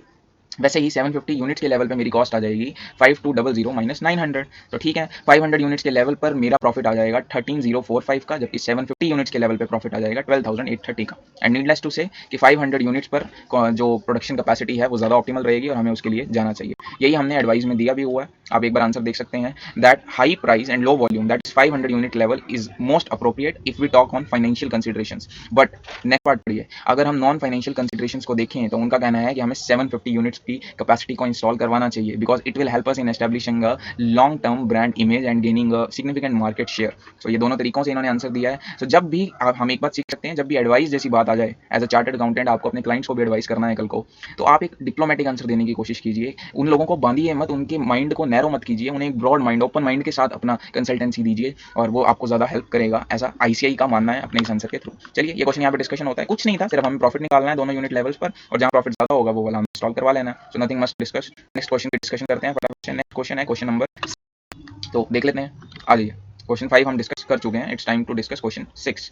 Colour Paints, okay Asian Paints तो था, कलर पेंट्स है यहाँ पे। Colour Paints is a manufacturer of industrial dyes. It has received an order for 200 kgs of powder dye that needs to be customised to certain specifications. The job would require the following materials. So इन्हें एक 200 kgs का material, या मैं बोल सकता हूँ order receive हुआ है और उसके लिए कुछ मटेरियल्स की रिक्वायरमेंट है। 4 मटेरियल्स हैं जिनकी रिक्वायरमेंट रहेगी, ए बी सी डी। ए के कितने यूनिट्स? 2000 यूनिट्स, बी के 3000, सी के 2000 एंड डी के 500 यूनिट्स लगेंगे। Now units already in stock, this is a important point. एक है तो कोई भी यूनिट स्टॉक में नहीं है, यानी इसे हमें परचेज ही करना पड़ेगा, और इसकी परचेजिंग कॉस्ट क्या दी हुई है? 8 रुपीज़ की। तो यहाँ पर अगर मैं कैलकुलेट करना चाहूँ तो बहुत ही सिंपल है दोस्तों, let me create some space. मुझे 2000 यूनिट्स ऑफ ए चाहिए होंगी, ठीक है जी, और 8 रुपीज़ की रिप्लेसमेंट कॉस्ट मुझे दी हुई है। तो टोटल अगर रेलेवेंट मुझे निकालनी हो, 16,000 की रेलेवेंट कॉस्ट जो है मटेरियल ए के लिए मेरी इंकर हो जाएगी। चलिए मटेरियल बी की बात कर लेते हैं। मटेरियल बी की मुझे 3000 यूनिट्स चाहिए दोस्तों, बट मेरे पास ऑलरेडी 1200 यूनिट्स तो पड़ी हुई हैं, कोई दिक्कत वाली बात नहीं है। और book value of units in inventory जो है वो 7 रुपीज़ की दी हुई है। आई होप आपको ये बुक वैल्यू विजिबल है। जी हाँ, बुक वैल्यू दी हुई है 7 रुपीज़ की, जबकि रियलाइजेबल वैल्यू है 8 रुपीज़ की, और यहीं अगर इसकी रिप्लेसमेंट कॉस्ट की बात की जाए तो ये है 10 रुपीज़ की। अब मेरे लिए रेलेवेंट कॉस्ट कौन सी होगी? वो 7 रुपीज़ होगी, 8 रुपीज़ होगी, या 10 रुपीज़ की होगी? तो मटेरियल के बारे में हम जनरली जानते हैं, अगर टू रेगुलर यूज़ में आने वाला ये मटेरियल है तो मेरे लिए वहाँ पर रेलेवेंट कॉस्ट हो जाएगी 10 रुपीज़ की। लेकिन अगर ये एक ऐसा मटेरियल है जो मेरे पास रेगुलर यूज़ में नहीं आने वाला, और ये प्रोडक्ट मुझे नया ऑर्डर ना मिलता तो मुझे इसे डिस्पोज ऑफ ही करना पड़ता, तो फिर मैं यहाँ पर काउंट कर लेता हूँ अपनी रियलाइजेबल वैल्यू, ठीक है। तो फिर अब इन दोनों में से रेलेवेंट कॉस्ट कौन सी होगी, उसके लिए ये एक पॉइंट यहाँ पर इन्होंने लिख कर दिया हुआ है, क्या है? Material B is used regularly in production of all type of dies that Colour Paint produces. बहुत इंपॉर्टेंट मटेरियल है दोस्तों, ये तो रोज यूज होता है हमारे जीवन में। और अगर हम ये 1200 यूनिट्स को इस 200 केजीज वाले ऑर्डर के लिए यूज कर भी लेते हैं तो भी हमें इसे बाजार से नया खरीदना पड़ेगा, क्योंकि ये तो रोज यूज होने वाला है। और बाजार से खरीदने की कॉस्ट क्या है दोस्तों? 10 रुपीज़ की कॉस्ट है मेरी बाजार से इसको परचेज करने की। तो मेरी रेलेवेंट कॉस्ट क्या हो जाएगी? 3000 यूनिट्स मल्टीप्लाई बाय में 10, तो ये आ जाएगी मेरी 30,000 की रेलेवेंट कॉस्ट। फाइन। चलिए नेक्स्ट बात करते हैं प्रोडक्ट सी के बारे में। सी के मुझे 2000 यूनिट्स की रिक्वायरमेंट है और 1400 यूनिट्स ऑलरेडी मेरे पास स्टॉक में पड़े हुए हैं, और अब फिर वही तीन वैल्यूज मुझे दी हुई हैं। मेरे लिए रेलेवेंट कॉस्ट कौन सी है, उसके लिए मुझे नीचे ये इन्फॉर्मेशन दी हुई है, देख लेते हैं। Inventory of material C and D are from stock that was purchased in excess previously, ठीक है। ये क्वांटिटीज जो थी वो पिछले परचेज ऑर्डर में से स्पेयर थी, बच गई थी। Material C has no other use other than for this special order. Material C का तो कोई और यूज ही नहीं है, तो मुझे तो इसको वैसे भी डिस्पोज ऑफ ही करना पड़ता है at a realisable value of 900। ये तो भगवान का शुक्र है कि मुझे ये स्पेशल ऑर्डर मिल गया, समझ रहे हो। तो हैंस मेरे पास यहाँ पर अब रेलेवेंट कॉस्टिंग क्या हो जाएगी दोस्तों? देखो 600 यूनिट्स की शॉर्टेज मुझे यहाँ पे क्लियरली दिख रही है, यानी कि लीजिए मैं यहाँ पे आपके साथ डिस्कशन करने की कोशिश करता हूँ। मटेरियल सी की अगर बात करें, 600 यूनिट्स तो मुझे परचेज करनी पड़ेंगी मार्केट से, और परचेज करने की कॉस्ट है 14 रुपीज़। जी हाँ, तो 600 यूनिट्स को मैं 14 रुपीज़ के रेट पर बाजार से परचेज करूंगा। कितना हो जाएगा? 600 मल्टीप्लाई बाय में 14, दिस अमाउंट्स टू 8400। तो ये कॉस्ट तो मेरी इनकर हो जाएगी। Now let's talk about this 1400 units. ये जो 1400 यूनिट्स हैं यारों, इनका कोई अदर यूज़ है ही नहीं, यानी मुझे तो इनको वैसे भी डिस्पोज ऑफ करना पड़ता, और डिस्पोज ऑफ करके मुझे कितना पैसा मिलता? मुझे 9 रुपीज़ पर यूनिट के हिसाब से मिल जाता। 1400 मल्टीप्लाई बाय 9, ये आ जाता 12,600 रुपीज़। तो अगर मैं इसे बाजार में बेचने जाऊँ, मुझे 12,600 रुपये मिलने थे, तो वही मेरी हो गई अपॉर्चुनिटी कॉस्ट। तो मटेरियल सी के रिस्पेक्ट में मेरी टोटल कॉस्ट कितनी आ जाएगी दोस्तों? वो आ जाएगी 8,400 plus 12,600। So let's have the calculation, 12,600 plus 8,400, ये आ जाएगी मेरी 21,000 की टोटल रेलेवेंट कॉस्ट। अब बात करते हैं प्रोडक्ट डी के बारे में। डी के बारे में क्या है? डी के 500 यूनिट्स रिक्वायर्ड है और हमारे पास 500 यूनिट्स पड़े हुए हैं। ओ माय गॉड, बाजार से खरीदने की जरूरत ही नहीं है, और वो तीनों कॉस्ट अब हमें दे रखी हैं। बट इन्फॉर्मेशन देखना क्या दी हुई है। Material D can be used as a substitute for 700 units of Z which currently cost 11 per unit. ओहो, मतलब ये जो 500 यूनिट्स ऑफ डी हैं, ये एक प्रोडक्ट जेड की जगह पे काम आ सकती हैं, और जेड को अगर मैं मार्केट से लेने जाऊं तो मुझे 11 पर यूनिट पर 700 यूनिट्स मिलेंगी which will amounts to 7700 rupees. So अगर मैं बाजार से खरीदने जाऊं मुझे 7700 की कॉस्ट इंकर करनी पड़ जाएगी। And the company does not have any inventory of material Z currently. ये क्या बात हुई? The company does not have any inventory, कोई एक्सेस इन्वेंट्री भी इसकी नहीं पड़ी हुई है। तो ऐसे केसेस में अब मुझे क्या करना पड़ेगा? देखो सबसे पहले तो मैं डी की बाइंग कॉस्ट निकाल लेता हूँ क्योंकि मेरे पास कोई एक्सेस इन्वेंट्री नहीं पड़ी हुई। अगर मैं डी को मार्केट से परचेस करने जाऊँ तो 15 पर यूनिट मल्टीप्लाई बाय में 500 कितना हो जाएगा? 500 मल्टीप्लाई बाय में 15, ये आ जाती है मेरी कॉस्ट 7500 की। ठीक है, और अगर Z को मैं बाजार से खरीदने जाऊं तो मेरी कॉस्ट आ जाएगी 7700 की। So whichever is higher is going to be my relevant cost. I hope आपने थियरी अच्छे से पढ़ी हुई है। सो मटेरियल डी की रेलेवेंट कॉस्ट मेरी हो जाएगी 7700 रुपीज़ की दोस्तों। ठीक है जी, और अब हम सभी यूनिट्स का टोटल कॉस्ट ये निकाल लेंगे तो मेरी इस स्पेशल ऑर्डर की रेलेवेंट कॉस्ट निकल के आ जाएगी। ठीक है जी, सो बिल्कुल ईजी था, कोई दिक्कत नहीं है। आइए एक बार ICI का आंसर देख लेते हैं।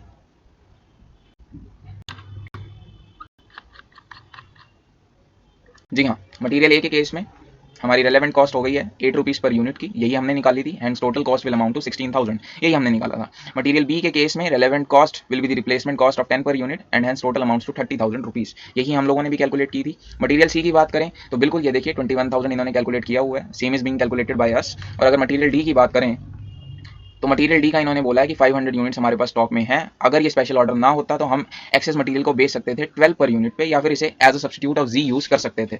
अगर इसे मार्केट में हम सेल करते 12 पर यूनिट के रेट पे तो हमें मिलता बाजार से 6000 रुपीज़। ओके, हमने क्वेश्चन में जब मैं क्वेश्चन रीड कर रहा था मुझसे एक गलती हुई है, मैंने 500 यूनिट को इनकी रिप्लेसमेंट कॉस्ट से मल्टीप्लाई किया यानी कि 14 पर यूनिट से। बट उन्होंने कहा है कि if special order is not accepted we would have to sell the excess material at 12 per unit. Naturally D का कोई और यूनिट कोई नहीं था। ठीक है, बट अगर मैं यहाँ पे इस एस्पेक्ट से बात करूँ कि इसको एज अ सब्स्टिट्यूट ऑफ अगर हम जेड यूज करें तो मेरी रेलेवेंट कॉस्ट। चलिए देखते हैं नेक्स्ट क्वेश्चन को। नेक्स्ट क्वेश्चन है question number 7। Diesel is engage in manufacturing chemical products. It is using many chemicals, some of which are fast moving, some are slow moving and few are non moving category. ये हमने IPC में पढ़ा हुआ है। वैसे आप जानते ही होंगे कि केमिकल्स का कैटेगराइजेशन किया जाता है फास्ट मूविंग और स्लो मूविंग में, तो वही इन्होंने बात की हुई है।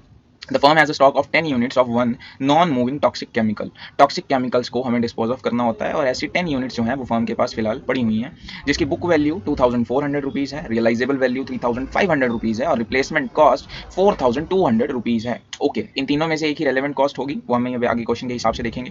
Now one of the customers of the firm asked to supply 10 units of a product which needs all the 10 units of non moving chemical as an input. एक स्पेशल ऑर्डर मुझे किसी कस्टमर ने दिया 10 प्रोडक्ट्स बनाने का और हर product में 1 unit of this particular chemical will be used. Okay, the other costs associated with the production of the product are as follows: allocated overhead expenses, out of pocket expenses, labor cost, other material cost. Fine. The labor force required for the production of the product will be deployed from among the permanent employees of the firm. Okay, this is another important thing. जो permanent employees हैं वही मेरे special order को बना देंगे, मुझे कोई special employees higher करने की जरूरत नहीं है। This temporary deployment will not lead to any loss of contribution, कोई कॉन्ट्रीब्यूशन लॉस भी मुझे नहीं होने वाला। चलिए, रिक्वायरमेंट क्या है? Recommend the minimum unit price to be charged to the customer without any loss to the firm. Okay, हमें इस स्पेशल ऑर्डर के लिए ये जो 10 यूनिट्स का ऑर्डर मिला है इसके लिए हमें मिनिमम कितना प्राइस कोट करना चाहिए? This is something which it wants to know. तो बड़ा ही ईजी है। सबसे पहले हम सारी कॉस्ट देख लेते हैं कि ये जो मुझे 10 प्रोडक्ट्स बनाने हैं इसकी मुझे कितनी कॉस्ट लगने वाली है, और ये मैं निकालूंगा पर यूनिट बेसिस पे ताकि मैं मिनिमम यूनिट प्राइस निकाल सकूँ। ठीक है, देखते हैं। सबसे पहले तो मुझे जो एक्सपेंस यहाँ पे नजर आ रहा है क्वेश्चन पढ़ के वो है मटेरियल एक्सपेंस। ठीक है, मटेरियल का खर्चा मुझे यहाँ पे सबसे ज़्यादा दिखने को मिल रहा है। और अब मेरी रेलेवेंट कॉस्ट क्या होएगी? देखो, ये एक नॉन मूविंग कैटेगरी की आइटम है, यानी इसका कोई और यूज़ नहीं था, हमें इसे डिस्पोज ऑफ करना पड़ता अगर इसका कोई यूज़ ना होता तो। ठीक है, और डिस्पोज ऑफ करते तो हमें कितने पैसे रियलाइज होते हैं? हमें 3500 रुपीज़ मार्केट से रियलाइज हो जाते हैं। और अगर हम इसे मार्केट से खरीदने जाएंगे तो हमें 4200 की कॉस्ट आ जाती। बट हम इसे मार्केट से क्यों ही खरीदेंगे? बिकॉज इसका तो वैसे भी कोई यूज़ था नहीं। तो हमारे लिए रेलेवेंट कॉस्ट कौन सी हो जाएगी? वो हो जाएगी ये रियलाइजेबल वैल्यू ऑफ 3500। बिकॉज अगर मैं इसे मार्केट में बेचता तो मुझे 3500 तो मिलने थे ना, जो अब नहीं मिलेंगे बिकॉज मैं इसे इस ऑर्डर के लिए यूज़ कर रहा हूँ। तो हेंस मैं इस ऑर्डर की कॉस्ट में 3500 को चार्ज करूंगा सामने वाले कस्टमर से। नेक्स्ट कॉस्ट हमें दी हुई है, तो ये पर यूनिट बेसिस पे अगर मैं निकालूँ तो ये मेरा आ जाएगा 350 रुपीज़ पर यूनिट। फाइन, अगली कॉस्ट देखते हैं। One of the customer. Okay, allocated overhead expenses. देखिए, हम जानते हैं जो एलोकेटेड एक्सपेंस होते हैं वो रेलेवेंट नहीं होते हैं रेलेवेंट कॉस्टिंग के चैप्टर में, तो इन्हें हम कंसीडर नहीं करेंगे। उसके बाद out of pocket expenses of 50 per unit, इन्हें बिल्कुल कंसीडर किया जाएगा। Out of pocket expenses specially इस ऑर्डर के लिए किए जाएंगे, हेंस इन्हें बिल्कुल हम कंसीडर करेंगे दोस्तों। लेबर कॉस्ट 40 पर आवर के बेस पे चार्ज की जाती है and for each unit 2 hours are required. Okay, so ये प्राइस जो है ये ऑलरेडी एलोकेशन बेसिस पे डिसाइड किया गया होगा। ठीक है, इसलिए ये भी हो जाता है हमारे लिए इररिलेवेंट। और इसका मैं दूसरा रीज़न आपको दे देता हूँ। देखिए जो मेरे परमानेंट एम्प्लॉइज़ हैं वही मुझे ये स्पेशल ऑर्डर कंप्लीट करके दे देंगे, मुझे कोई स्पेशल हायरिंग करने की ज़रूरत ही नहीं है। तो हैंस मेरी रेलेवेंट कॉस्ट लेबर की मैं कंसीडर करूंगा ही नहीं, क्योंकि मुझे एडिशनल हायरिंग करनी ही नहीं है। उसके बाद दी हुई है मुझे other material cost 80 rupees per unit की, तो स्पेसिफिकली ये कॉस्ट इंकर हो रही है, इसलिए मैं इसे भी कंसीडर करूंगा। तो अब ये टोटल हो गया मेरा 480 रुपीज़। सो मेरा मिनिमम प्राइस पर यूनिट जो मुझे कोट करना चाहिए वो होगा 480 रुपीज़। ये क्वेश्चन यहाँ खत्म होता है और इसकी रिक्वायरमेंट हमने यहाँ पे देख ली है। ओके, इसमें नेक्स्ट पार्ट भी है, analyse with reasons for inclusion और inclusion of each of the cost associated. Okay, उन्होंने कहा है कि ये जो तीनों कॉस्ट आपने इंक्लूड की हैं इसके रीजंस भी देना, वो मैं ऑलरेडी आपको दे चुका हूँ, जस्ट आप लिख सकते हैं आई होप। और लास्ट में क्या बोल रहा है, that advise a pricing policy to be followed by Diesel in perfect competition.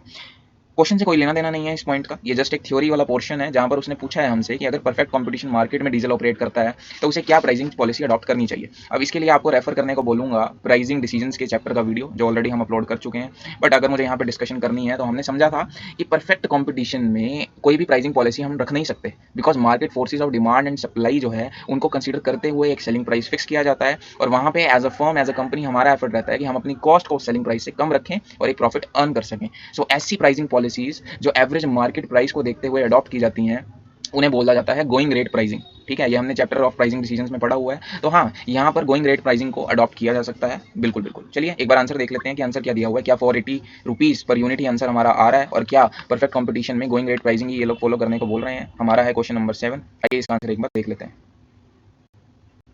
Question 7, here it comes. So question number 7 और बिल्कुल 480 रुपीज़ ही आंसर दिया हुआ है। थोड़ा सा अच्छा लगता है जब आंसर सही आ जाए। ठीक है, तो मिनिमम प्राइस हमें 480 रुपीज़ का ही यूज़ करना चाहिए। वाई क्यों हो गया भाई, आंसर गायब हो गया दोस्तों। कोई बात नहीं, हम दोबारा ढूंढ लेंगे। क्वेश्चन नंबर 7 और जी हाँ 480 rupees per unit minimum coat किया जाएगा। उसके बाद इन्होंने एनालिसिस करके दिखाया है जहाँ पे इन्होंने रीजंस दिए हैं कि हमने कॉस्ट को कंसीडर किया तो क्यों किया और नहीं किया तो क्यों किया। ये आप एक बार रीड कर सकते हैं। एडवाइस ऑन प्राइसिंग पॉलिसी, तो जी हाँ इन्होंने बोला है under perfect competition they can not have pricing policy of its own, बिल्कुल ठीक बात है। और since diesel can not control the selling price it can adopt going rate pricing method, जो मैंने आपसे बात की थी। तो इस तरीके के परफेक्ट कॉम्पिटिशन में हम गोइंग रेट प्राइसिंग को फॉलो कर सकते हैं। तो इस क्वेश्चन की डिस्कशन यहाँ पर होती है दोस्तों। चलिए डिस्कशंस करते हैं नेक्स्ट क्वेश्चन की। Question number 2 of test your knowledge. Ayla runs the planetarium station in New Delhi India. Okay, ये एक प्लानिटेरियम को रन करते हैं। प्लानिटेरियम क्या होता है दोस्तों, जहाँ पर हमें हमारे सोलर सिस्टम के बारे में, प्लैनेट्स के बारे में नॉलेज दी जाती है through pictures, graphs and diagrams, उसे प्लानिटेरियम बोलते हैं। आगे चलते हैं। The strength of the station lies in its live interactions and programmes for visitors, students and amateur astronomers. Okay, तो इनका बेसिक सेलिंग पॉइंट क्या है, its live interactions and programmes जो ये कंडक्ट करते हैं अपने विजिटर्स के लिए। The station is always active with programmes for school and college students and for amateur astronomers. One of the stations की attractions is a big screen IMAX theatre. अच्छा, theatre भी रन कर रहे हैं ये लोग, very good. IMAX is a 70 mm motion picture format which shows images of far greater size and resolution. थोड़ी सी तारीफ की हुई है IMAX थिएटर के बारे में और कुछ ज्ञान दिया हुआ है। The IMAX cinema projection standards were developed in Canada. ओहो, तो बहुत कुछ ज्ञान दिया हुआ है अभी तक तो। Unlike traditional projectors the film is run horizontally. Okay, ये भी ज्ञान दिया हुआ है, काम की लाइन नहीं है। आगे देखते हैं। The average IMAX show at the station attracts 120 visitors. This is the first point जो मुझे रेलेवेंट लगा अभी तक तो। एक IMAX के शो पर अराउंड 120 विजिटर्स आते हैं। कोरोना के टाइम पे तो कोई भी नहीं जा रहा होगा यहाँ पर, तो काफी लॉस में चल रहा होगा ये। बट हमें तो जो डिसीजन मेकिंग करनी है वो ऑल टाइम्स या नॉर्मल टाइम्स को कंसीडर करते हुए लेना है, जहाँ पे 120 विजिटर्स यहाँ पर एवरेजली जाते थे, जिसमें से 50 चिल्ड्रन होते थे और 70 अडल्ट होते थे।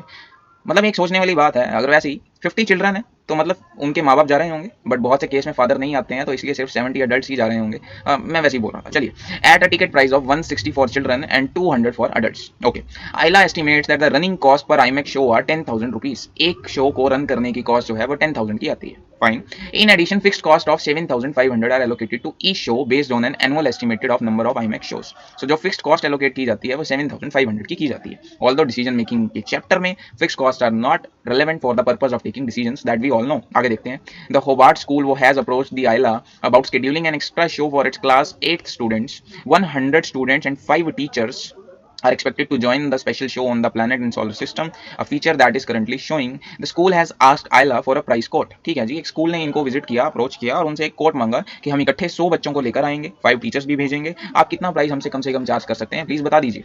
The special show will take place at 8:30 AM when the IMAX is not usually open. तो स्पेशली इनके लिए ओपन किया जाएगा थिएटर को, इसका मतलब ये है। बट नॉर्मल विजिटर्स को कोई तकलीफ नहीं होगी इन बच्चों के वहां विजिट करने से, क्योंकि ये यूजुअल आवर्स पे नहीं रन किया जाएगा। Okay, what is the requirement of this question. Finally requirement क्या है, recommend the minimum amount that Ayla should charge. Okay, minimum उन्हें कितना अमाउंट चार्ज करना चाहिए। अब एज अ नॉर्मल पर्सन तो हम सिंपल सी बात करेंगे कि एक शो को रन करने की जितनी कॉस्ट आती है वो हमें चार्ज कर लेनी चाहिए, अगर हमें कम से कम ही चार्ज करना है तो।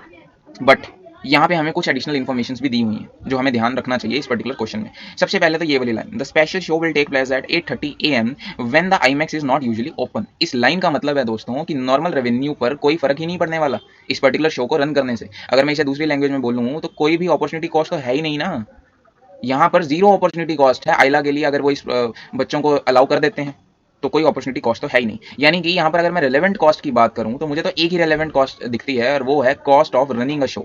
एक शो को रन करने की जो कॉस्ट है बस वो ही मेरे को रेलेवेंट लगती है और वो यहाँ पर दी हुई है 10,000 रुपीज़ की।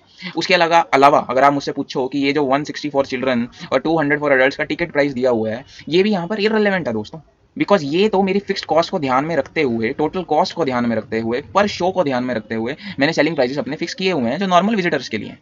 ये बेचारे बच्चे तो वैसे भी सुबह सुबह आने वाले हैं जब कोई आता नहीं है, ठीक है ना। और उसके बाद मुझे इनको कम से कम प्राइस कोट करना है ताकि फ्यूचर में भी ये मेरे पास आए।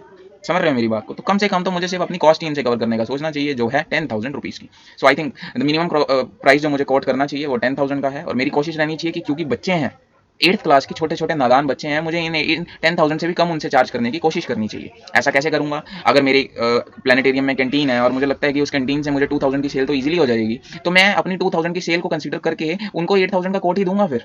बट यहाँ पे कोई इन्फॉर्मेशन ऐसा स्पेसिफिक दी नहीं है, तो अगर मुझे इस पर्टिकुलर आंसर क्वेश्चन का आंसर देना हो तो मैं 10,000 कोट करना पसंद करूंगा। चलिए आईसीआई का क्या मानना है वो देख लेते हैं, एक बार आईसीआई के आंसर को रेफर कर लेते हैं दोस्तों फटाफट से। ये लीजिए क्वेश्चन नंबर 2 और आईसीआई का क्या आंसर है, क्या मानना है वो देख लेते हैं फटाफट से। थ्योरी क्वेश्चंस में जनरली डील नहीं कर रहा था बट इस वीडियो में मैं वो डील कर रहा हूँ बिकॉज ऑफ द रीजंस। कुछ अच्छे कमेंट्स मुझे मिले और जहां पर मुझे पता चला कि थ्योरी क्वेश्चंस भी आप लोग करना चाह रहे हैं इन वीडियोस के थ्रू। ये देखिए, the incremental cost associated with IMAX show appears to be 10,000 rupees which is cost of running the show.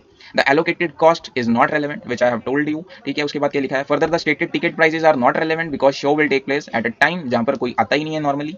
तो ये बात भी है। Based on the financial data minimum price जो कोट करना चाहिए वो हमें 10,000 का ही करना चाहिए। सिंपल क्वेश्चन था बिल्कुल, अगर आप थोड़ा भी कॉस्टिंग को समझते हैं ध्यान से तो बिल्कुल हमें 10,000 ही कोट करना चाहिए था। But Ayla should consider the following factors as well. कौन कौन से फैक्टर्स हैं हमें सोचना चाहिए कि क्या कोई कैफेटेरिया, देखिए जो मैंने कैंटीन वाली बात की थी, उनका कहना है कि हमें अदर इनकम को भी ध्यान में रखना चाहिए। If so many students are likely to buy food or items, thereby increasing the station's contribution, in turn this would reduce the minimum price quote। वही मैं 10,000 तो चार्ज करूंगा बट अगर मुझे कुछ अदर रेवेन्यू है तो मैं फिर उस रेवेन्यू को माइनस करके बैलेंस अमाउंट ही चार्ज करूंगा। सिंपल। दूसरा फैक्टर जो मुझे कंसीडर करना चाहिए, that after seeing the show how many are going to return to planetarium. उसके बाद मतलब मेरी फ्यूचर सेल्स पे क्या इंपैक्ट होगा, मुझे मेरी करंट अदर इनकम पे क्या इंपैक्ट होगा, ये कुछ अदर फैक्टर्स हैं जो मुझे कंसीडर करने चाहिए। और एडिशनल उनके लिए शो रन करने के लिए कोई ओवर टाइम प्रीमियम तो मुझे चार्ज नहीं होगा, ये सब बातें बस मैं कंसीडर करने वाला हूँ। और उसके बाद उन्होंने क्या दिया हुआ है, अच्छा उन्होंने अब इमोशनल बातें लिखनी शुरू कर दी हैं कि हमें बेटरमेंट ऑफ स्टूडेंट्स के बारे में सोचना चाहिए, हमें बड़े बड़े एस्ट्रोनॉमर्स क्या पता यहाँ से निकल कर जाएं और हमारा नाम रोशन करें। सो ऑल दैट यहाँ पर दिया हुआ है which is also necessary to consider. और अगर हमें खुद से कुछ कॉस्ट रिड्यूस करनी चाहिए तो हम वो कर सकते हैं। तो ओवरऑल फाइनल कंक्लूजन क्या है, the best price to charge is unclear, समझ रहे हो, and requires some judgement as Ayla needs to balance an array of financial and non financial factors. Exam के हिसाब से ना बहुत जबरदस्त लाइन लगती है मुझे ये वाली, यार थोड़ी सी याद कर लेना बिकॉज ऐसी लाइनें लिख दोगे ना लास्ट में तो नंबर पूरे मिल जाते हैं फिर। एनी हाउ, बट अगर आप मुझसे पूछो कि मिनिमम कितना होना चाहिए, 10,000 का मिनिमम हमें यहाँ पर देना चाहिए दोस्तों। ठीक है, नेक्स्ट क्वेश्चन की तरफ बढ़ते हैं। क्वेश्चन नंबर 3 आ जाइए। क्वेश्चन 3 जल्दी से आ जाओ। So here comes on question number 3। Question number 3 क्या कह रहा है, अगेन प्रैक्टिकल क्वेश्चन नहीं है, थ्योरी है, but okay I am going to discuss. Requirement क्या है इस क्वेश्चन की, discuss the reasons behind dropping of a profitable client by Automation Limited. ये क्या, ऑटोमेशन लिमिटेड ने एक प्रॉफिटेबल क्लाइंट को ड्रॉप कर दिया है, देख लेते हैं एक बार क्वेश्चन को। क्वेश्चन इंटरेस्टिंग लग रहा है। The president of Automation Limited, a 150 person engineering company, decided it was time to fire the company's biggest client. Oh my God, मतलब ये तो वही बात होगी कि प्रिंसिपल ने बोला कि आर्टिकल को कि भाई तुम छुट्टी पे चले जाओ, छुट्टी पे चले जाओ, मतलब चलो देखते हैं। Although the client provided close to 60% of company's annual revenue, Automation Limited decided that dropping this client was necessary, this client was profitable. बड़ी बहुत इंटरेस्टिंग क्वेश्चन है ये तो। The president of Automation Limited stated we can not be a great place to work without employees and this client was bullying my employees. अच्छा ये तो वही बात होगी कि ऑडिट ने मतलब एक प्रिंसिपल ने अपने आर्टिकल्स को भेजा ऑडिट करने के लिए और वहां पर आर्टिकल्स के साथ हो गई मारपीट, आर्टिकल्स को मार मार के वापस भेजा गया और प्रिंसिपल इतने अच्छे थे कि उन्होंने कहा कि मेरे आर्टिकल्स को अगर किसी ने छेड़ा है तो मैं वहां का ऑडिट नहीं करूंगा। ये तो वो केस हो गया, आगे देखते हैं। Its demands for turn around were impossible to meet even with people working 7 days a week। Okay, no client is worth losing my valued employees, ऐसा उनका प्रेसिडेंट का बोलना था। Very good. The initial impact on revenues was significant, बहुत loss होने वाला था उन्हें monetary. However Automation Limited was able to cut cost and obtain new customers to fill the void. देखिए धीरे धीरे उन्होंने नए कस्टमर्स को ऑब्टेन करना शुरू किया, कॉस्ट को कम करना शुरू किया, और ये जो नुकसान था 60% रेवेन्यू का, ये उन्होंने बर्दाश्त कर लिया। Moreover the drop client later gave Automation Limited 2 projects on more equitable terms. अरे नए नए ऑडिट मिले यार, एक ऑडिट भेज दी, सिंपल सी बात है, आर्टिकल की इज्जत करोगे तो ऑडिट्स मिलेंगे ही मिलेंगे, इसका मतलब ये है। चलिए आईसीए ने अब इसका क्या आंसर दिया है वो देख लेते हैं। ये बहुत मुझे तो मजा आ गया, मैं थ्योरी क्यों नहीं टच कर रहा था, मुझे अभी तक समझ नहीं आया, बट अब मैं थ्योरी के क्वेश्चन भी टच करूंगा अगर ऐसे ऐसे क्वेश्चन है तो। चलिए क्या लिखा हुआ है इन्होंने, अब ध्यान से पढ़ लेते हैं। With increasing competition dynamic market changes changing needs of customers, क्या क्या है यहाँ पे, with increasing competition changes needs of customers, non-financial and ethical considerations have gained relevance in decision making process। बिल्कुल, a company may face the dilemma of meeting customer needs while protecting employee rights। while there are no clear cut parameters to measure the impact of such decision, they have a long term impact on company's operations that ensures profitability। तभी तो मुकेश भाई अंबानी भी बोलते हैं कि अपने employees की इज्जत करो और कंपनी की इज्जत अपने आप बढ़ जाएगी, ऐसा एजीएम में बोला उन्होंने। And sustainability of an organisation, दूसरा इंपॉर्टेंट पॉइंट क्या है, it is in Automation long term interest to protect its employee rights because it is an important non financial consideration. और क्या बोला है, in the long run Automation Limited was able to get business from new clients. Also जब हम पुराने तरीकों से change करेंगे तो नेचुरली हम नए तरीकों में शिफ्ट करेंगे, वो यहाँ पर ये बोलना चाह रहे हैं। Also realising the value of service provided the drop client came back with projects on equitable terms. So ठीक है, जस्ट नॉन। तो चलिए डिस्कशन करते हैं क्वेश्चन की, question number 8 Golden Pacific Airlines Limited के ऊपर बेस्ड ये क्वेश्चन है। अच्छा क्वेश्चन है, रेलेवेंट फॉर डिस्कशन है। The Golden Pacific route network spans prominent business metropolis as well as key leisure destinations. कुछ ज्ञान दिया हुआ है यहाँ पे, थोड़ी सी इन्फॉर्मेशन है, पढ़ लीजिएगा। Well the problem starts here, profits of the Golden Pacific have been decreasing for several years and in an effort, just a second, in an effort to improve the company's performance consideration is being given to dropping several flights that appear to be unprofitable। देखो main problem question में क्या दी हुई है, और actual में airline industries के साथ ये प्रॉब्लम हो रही है, चाहे फिर आप इंडिगो एयरलाइंस ले लीजिए, जेट एयरवेज ले लीजिए, किंगफिशर वगैरह रहा ही नहीं, वरना उनकी बात भी कर लेते हैं यहाँ पे। तो एक्चुअल में एयरलाइन इंडस्ट्री में ये प्रॉब्लम है कि बहुत सी जो फ्लाइट्स हैं वो अनप्रॉफिटेबल हैं। वैसे ही इस क्वेश्चन में बोला हुआ है कि काफ़ी सारी जो फ्लाइट्स हैं वो अनप्रॉफिटेबल हो गई हैं, इसलिए कंपनी कंसीडर कर रही है उन्हें ड्रॉप करने का। ठीक है, और एक फ्लाइट की हमें यहाँ पर इनकम स्टेटमेंट बनाकर उन्होंने दी हुई है, देख लेते हैं एक बार। Income statement for one such flight from New Delhi to Leh is given below and per flight basis का डाटा हमें दिया हुआ है। तो आइए देख लेते हैं कि कितना प्रॉफिट या कितना लॉस यहाँ कर रही है। सबसे पहले तो टिकट रेवेन्यू दिया हुआ है यहाँ पे 7,35,000 रुपीज़ का, बिकॉज 175 सीट्स हैं, 60% ऑक्यूपेंसी पे ये चलती हैं, और वैसे भी आजकल कोविड के टाइम पे तो 60% ही नहीं 50% ही अलाउड है। और 7,000 टिकट प्राइस ये चार्ज करते हैं, यानी दिल्ली टू लेह अगर आपको जाना है इनकी फ्लाइट में 7,000 रुपीज़ का एक्सपेंस आएगा, which is a bit reasonable. ठीक है, कोई ज़्यादा पैसे तो ये ले नहीं रहे हैं। और वेरिएबल एक्सपेंस एक फ्लाइट को ऑपरेट करने का पर पर्सन एक्सपेंस आता है 1,400 का। सो इनका टोटल वेरिएबल एक्सपेंस इस हिसाब से 1,47,000 का बन जाएगा। कंट्रीब्यूशन मार्जिन देख रहे हैं आप, मतलब डबल ट्रिपल मार्जिन होता है एयरलाइन बिजनेस में। सो हाँ, तभी विजय माल्या जी ने ये एयरलाइन बिजनेस में एंट्री की थी। कंट्रीब्यूशन मार्जिन इनका काफ़ी अच्छा है, बट अब इसमें से इन्होंने एक्सपेंसेस को माइनस करना शुरू किया जो इन फ्लाइट्स के लिए हो रहे हैं। और जब इन्होंने सारे एक्सपेंसेस को माइनस करना शुरू किया तो लास्ट में इनका आ गया लॉस, 1,58,100 रुपीज़ का नेट लॉस आ रहा है यारों। तो ठीक है, देख लेते हैं। इसी वजह से इन्होंने इस फ्लाइट को अनप्रॉफिटेबल सेगमेंट में डाला है शायद, बिकॉज इतना ज़्यादा लॉस पर फ्लाइट इनकर हो रहा है। चलिए आगे देखते हैं क्या इन्फॉर्मेशन दी हुई है। The following additional information is available about this particular flight. Members of the flight crew are paid fixed annual salaries whereas the flight assistants are paid by flight. तो हमारे लिए रेलेवेंट कॉस्ट कौन सी होगी, हमारे लिए तो जो ये फ्लाइट असिस्टेंट्स वाली कॉस्ट है सिर्फ ये रेलेवेंट होगी, बिकॉज ये पर फ्लाइट बेसिस पे की जा रही है। तो मेंबर्स ऑफ फ्लाइट क्रू को जो भी फिक्स सैलरी दी जाए है वो रेलेवेंट नहीं है। आइए देख लेते हैं, फ्लाइट क्रू को जो सैलरी दी जा रही है, ओके, यानी कि ये वाली जो मेरी कॉस्ट है ये इररेलेवेंट है और इसे मैं कंसीडर नहीं करने वाला हूँ। मैं कंसीडर किसे करूंगा, मैं कंसीडर करूंगा इस वाली कॉस्ट को, तो मैं इसे हाईलाइट नहीं करता ताकि हम डिफरेंशिएट कर पाएं। आगे देखते हैं, the baggage loading and flight preparation expense is an allocation of ground crew salary and depreciation of ground equipment. Baggage loading और फ्लाइट प्रिपरेशन एक्सपेंस जस्ट एक एलोकेशन है, ये मतलब संक कॉस्ट के नेचर की एक्सपेंस है और इसे भी हम कंसीडर नहीं करेंगे। तो baggage loading and flight preparation कहाँ पर है, जी हाँ, बैगेज लॉडिंग और फ्लाइट प्रिपरेशन की ये जो कॉस्ट है इसे भी मैं कंसीडर बिल्कुल नहीं करूंगा दोस्तों, ये भी हो गई इररिलेवेंट। आगे देखते हैं, 1/3 of liability insurance is a special charge assessed against this particular flight because in the opinion of insurance company the destination of the flight is a high risk area. तो यहाँ पर सिर्फ 1/3 ही जो चार्ज है वो रेलेवेंट होगा, but मैंने तो पूरी की पूरी इंश्योरेंस कॉस्ट ही यहाँ पर चार्ज कर दी है 1,47,000 की, विच इज रॉन्ग। यहाँ पर रेलेवेंट कॉस्ट क्या रहेगी मेरी, यहाँ पर रेलेवेंट कॉस्ट होगी 147 डिवाइड बाय में 3, which will come to 147 divide by में 3, ये आ जाएगा 49,000। तो रेलेवेंट कॉस्ट यहाँ पे सिर्फ 49,000 की ही है दोस्तों। ठीक है जी, आगे देख लेते हैं। पॉइंट 4 में क्या दिया हुआ है, सिंपल क्वेश्चन है बिल्कुल। The hanger parking fee is a standard fee charge for aircraft at all airports. ठीक है जी, जो हैंगर पार्किंग फी है वो भी संक कॉस्ट की नेचर की है, तो वो भी मेरे लिए रेलेवेंट नहीं होगी, तो हैंगर पार्किंग फी को भी मैं कंसीडर नहीं करने वाला। चलिए आगे देखते हैं। If flight GP is dropped, Golden Pacific Airlines has no authorisation at present to replace it with another flight. अगर ये ड्रॉप कर दी जाती है तो हमें कुछ भी बेनिफिट तो नहीं होगा, हम कॉन्ट्रीब्यूशन लॉस ही करेंगे, इस लाइन का ये मतलब है। नो रिक्वायरमेंट क्या है? Using the data available, prepare an analysis showing what impact dropping this flight would have on the airlines profit. So natural सी बात है, पहली बात तो ये जो हमें लॉस दिखाया गया है स्टेटमेंट में, ये इररिलेवेंट है दोस्तों, बिकॉज हमने सभी एक्सपेंसेस माइनस करके ये लॉस निकाला है। बट अगर मैं रिलेवेंट कॉस्टिंग के बेस पर डिसीजन लेता, थोड़ी भी मुझे समझ होती, तो एक्चुअल में इतना लॉस नहीं आता, मेरा लॉस कम होता या फिर एक्चुअल में मेरा प्रॉफिट आता। तो चलिए निकाल लेते हैं एक बार, लीजिए आ जाइए। 5,88,000 में से सब्ट्रैक्ट करते जाइए मेरे साथ साथ। आप सबसे पहले सब्ट्रैक्ट कीजिए ये वाली कॉस्ट को, उसके बाद आप सब्ट्रैक्ट कीजिए 12,600, उसके बाद इस फ्यूल कॉस्ट को, उसके बाद इस डेप्रिसिएशन कॉस्ट को। अच्छा, डेप्रिसिएशन कॉस्ट भी बेस्ड ऑन ऑब्सोलेंस दी हुई है, तो हेंस ये कंसीडर नहीं की जाएगी दोस्तों, because it is based on obsolescence. ठीक है ना, ये स्पेसिफिक फ्लाइट रिलेटेड कॉस्ट नहीं है, तो इसे भी हम यहाँ पर कंसीडर नहीं करेंगे, तो प्लीज़ इसे आप कंसीडर मत कीजिएगा। उसके बाद आप माइनस कीजिए 28,000 की इस पर्टिकुलर कॉस्ट को, और अब आपका टोटल आंसर जो आ जाएगा उसके बेस पे हमें डिसीजन लेना है। तो देख लेते हैं आईसीआई ने अपने आंसर में क्या किया हुआ है, just to sure about the format. दे मानना है कि दो दो बार एक क्वेश्चन को सॉल्व ही क्यों करना है, जब हमने एट द एंड आईसीआई के आंसर से मैच करना ही है, विच इज द रिक्वायरमेंट, तो मैं दो दो बार क्यों सॉल्व करूँ। ठीक है जी, आ जाइए। सो बिल्कुल इन्होंने कंट्रीब्यूशन में से सिर्फ रेलेवेंट कॉस्ट को माइनस करना शुरू किया, और रेलेवेंट ये सब वही हैं जो हमने देखा था। और हाँ, डेप्रिसिएशन यहाँ पे इन्होंने चार्ज नहीं की है, मुझे उसका डाउट था फ्रेंकली स्पीकिंग, और इसलिए मेरा नेट गेन आ जाता है 228,900 का। तो एक्चुअल में ये जो फ्लाइट है ये प्रॉफिटेबल फ्लाइट है, हेंस हमें इसे ड्रॉप नहीं करना चाहिए, बिकॉज अगर हम ड्रॉप कर देंगे तो मेरा कंट्रीब्यूशन लॉस होगा 2,28,900 रुपीज़ का, जो मैं कभी नहीं चाहूँगा दोस्तों। ठीक है, इसके बाद थोड़ा सा ये थ्योरी ज्ञान दिया हुआ है इन्होंने, बट सिंपल सी बात यही है, या फिर नोट करने लायक बात यही है कि जब भी हमें डिसीजन लेना है, हमें रेलेवेंट कॉस्टिंग के। चलिए डिस्कशन करते हैं नेक्स्ट क्वेश्चन की। क्वेश्चन नंबर 10 क्या बोलता है। अच्छा, इस क्वेश्चन की एक मैं खास बात बता दूं आपको, फिर आगे की डिस्कशन करते हैं। इसमें ना अगर आप ध्यान से देखें, आपको डायरेक्ट मटेरियल के कंपोनेंट्स के बारे में दिया हुआ है कि एक प्रोडक्ट को बनाने में कितने सारे मटेरियल्स लगते हैं, सबके बारे में आपको डेटा दिया हुआ है।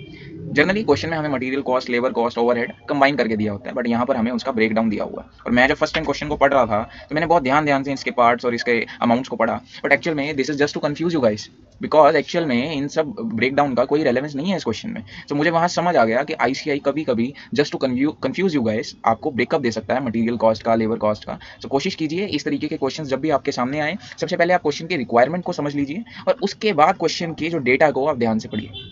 ठीक है जी, तो ये एक स्पेशल पॉइंट था यहाँ पर, इसलिए मैं इस क्वेश्चन को करा भी रहा हूँ। तो देख लेते हैं क्वेश्चन को। N2 company is the manufacturer and supplier of firefighting and safety equipment, okay, and follows the international quality standards. ठीक है, it is a fast growing brand, okay. N2 has been offered a bid on a prospective export contract for 20,000 commercial fire extinguishers. तालियां होनी चाहिए इस company के लिए, because इन्हें export contract मिल ही गया है फाइनली 20,000 कमर्शियल फायर एक्सटिंग्विशर्स का दोस्तों, which is good with following specification from USA buyer and delivery terms in FOB basis. तो फ्री ऑन बोर्ड बेसिस पर ये डिलीवरी हमें करनी होगी। फ्री ऑन बोर्ड क्या होता है, आई होप आपने जीएसटी और कस्टम्स एक्ट पढ़ लिया है। कस्टम्स एक्ट 1962 में एफओबी बेसिस या CIF basis, free along side basis भी होता है, तो वो चीज़ें आप यहाँ पर पढ़ेंगे। उसकी अभी रेलेवेंस नहीं है, तो मैं ज़्यादा उसे डीप में नहीं जाकर डिस्कस करने वाला हूँ। तो अभी तक हमने क्वेश्चन में क्या समझा है कि हमारी ये जो कंपनी है, कंपनी N2, इसे एक स्पेशल ऑर्डर मिला है 20,000 एक्सटिंग्विशर्स एक्सपोर्ट करने का। ठीक है, क्या इसे ये एक्सपोर्ट करना है या नहीं, उसके लिए फर्दर डेटा कुछ हमें दिया हुआ है। The price computation per fire extinguisher is as follows. एक फायर एक्सटिंग्विशर को बनाने के लिए मटेरियल लगते हैं टोटल 1500 के। ठीक है, उसके बाद टोटल लेबर लगती है 80 रुपीज़ की, लीकेज टेस्टिंग एक्सपेंस आता है 50 रुपीज़ का, वेरिएबल ओवरहेड्स लगते हैं, एक्सपोर्ट क्लियरेंस चार्जेस लगते हैं, फिक्स्ड ओवरहेड्स लगते हैं, और टोटल कॉस्ट लगती है 1980 की। उसमें हम प्रॉफिट, डिजायर प्रॉफिट है हमारा 10% का, तो टोटल प्राइस इंडियन रुपीज़ में 2178 का आ जाता है। और अगर मैं इसे यूएसडी में कन्वर्ट करूँ तो मेरा प्राइस जो है वो $32.51 का आ जाता है दोस्तों। ठीक है, which is ideally I should charge from my customer, but after quotation of this price to the buyer is renegotiating the price, और वो कह रहा है कि भैया ठीक ठीक लगा लो, $28.5 हम आपको दे देंगे। जैसे सब्जी मंडी में बार्गेनिंग होती है, ये वाला तो वो केस हो गया कि सब्जी वाला भैया कह रहा है कि मैं तो 32 चार्ज करूंगा इस फायर एक्सटिंग्विशर के, बट सामने वाला बायर यूएस में बैठा हुआ है कि ठीक ठीक लगा लो, $28.5 चार्ज कर लो हमसे कृपा करके।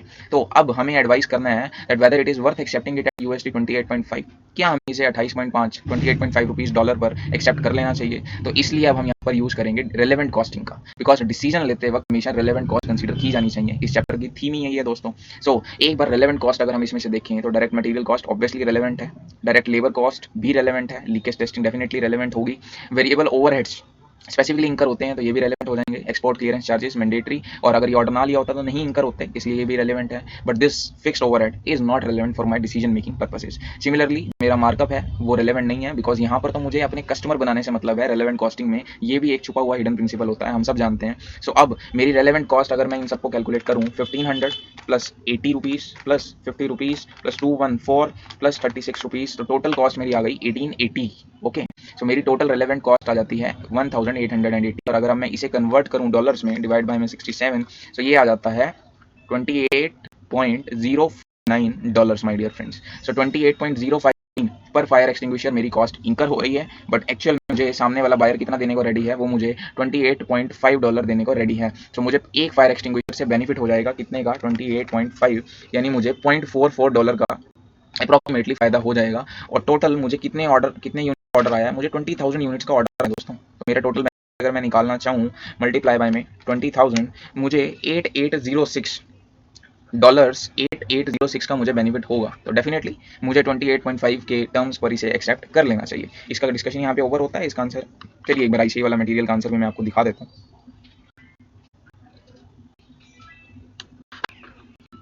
ये है हमारा क्वेश्चन नंबर 10। ओके, ये आ गया हमारा question number 10। Statement showing benefit from prospective export contract. इन्होंने सभी रेलेवेंट कॉस्ट को माइनस किया। जी हाँ, टोटल रेलेवेंट कॉस्ट यही आई है जो हमने निकाली थी, और टोटल बेनिफिट 8800। इन्होंने इसे राउंड ऑफ कर दिया, टू बी प्रिसाइज ये 8806 आना चाहिए था, डजंट मैटर। हाँ, अगर हम 8806 एग्जाम में लिखाएं तो ICAI का जो चेकर है वो शायद हमारे मार्क्स काट ले, that is a different issue, but ठीक है कोई बात नहीं। अब हमें यहाँ पे एडवाइस करनी है दोस्तों, और एडवाइस फाइनेंशियल और नॉन फाइनेंशियल कंसिडरेशंस को ध्यान में रखकर की जाती है। तो फाइनेंशियल पर्सपेक्टिव से हमें बेनिफिट हो रहा है, हमें इसे एक्सेप्ट करना चाहिए, बट हमें कुछ नॉन फाइनेंशियल कंसिडरेशंस को भी यहाँ ध्यान में रखना होगा। जैसे कि सबसे पहले स्टैट्यूटरी कॉम्प्लायंसेस, देखिए एक्सपोर्ट ऑर्डर है, फेमा की कंसिडरेशन, RBI की गाइडलाइंस, सब कुछ हमें ध्यान में रखना चाहिए। और इतना ही नहीं, बायर की क्रेडिट वर्दीनेस क्या है वो भी हमें ध्यान में रखना चाहिए। ऐसा ना हो एक्सपोर्ट कर दें और बाद में वो हमें पेमेंट ही करने से मुकर जाए, समझ रहे हैं। इंडस्ट्री एनालिसिस और कुछ एडिशनल टर्म्स को भी हम कंसिडर कर लेंगे। सो ओवरऑल सब कुछ कंसिडर करते हुए हमें एक्सेप्ट करना है या नहीं करना हमें देखना होगा। सो अगेन एक डिप्लोमेटिक आंसर देना होगा आपको एग्जाम में, जब भी एडवाइस आपसे मांगी जाएगी। ठीक है जी, चलिए देखते हैं नेक्स्ट क्वेश्चन। नेक्स्ट क्वेश्चन है question number 11। Mount sports manufacturing facilities deals in manufacturing of sports articles. ठीक है, ये एक कंपनी है जो स्पोर्ट आर्टिकल्स बनाती है, और करंटली ये 5 टाइप ऑफ बैडमिंटन शटल बनाती है, और उनका नाम है P101, 102, 103, 4 एंड 5 रेस्पेक्टिवली। तो ये कंपनी 5 तरीके के बैडमिंटन शटल बनाती है। Production facilities are limiting factor at MSMF। तो हमें लिमिटिंग फैक्टर के बारे में बता दिया गया है कि इन सभी को हमें एक सिंक्रोनाइज वे में प्रोड्यूस करना पड़ता है, इन 5 शटल्स को, बिकॉज प्रोडक्शन फैसिलिटीज हमारे लिमिटिंग फैक्टर्स हैं। Production and marginal cost data of these 5 products are specified in the table below. So 5 products के बारे में हमें डेटा दिया हुआ है, उनकी मंथली प्रोडक्शन यूनिट्स के बारे में बताया गया है, और उसके बाद उनसे जुड़ी हुई कॉस्टिंग के बारे में हमें ये ज्ञान दिया हुआ है। फाइन, देख लेंगे हम। Now on drive to cost leadership strategy, MSMF is thinking to outsource some of the products.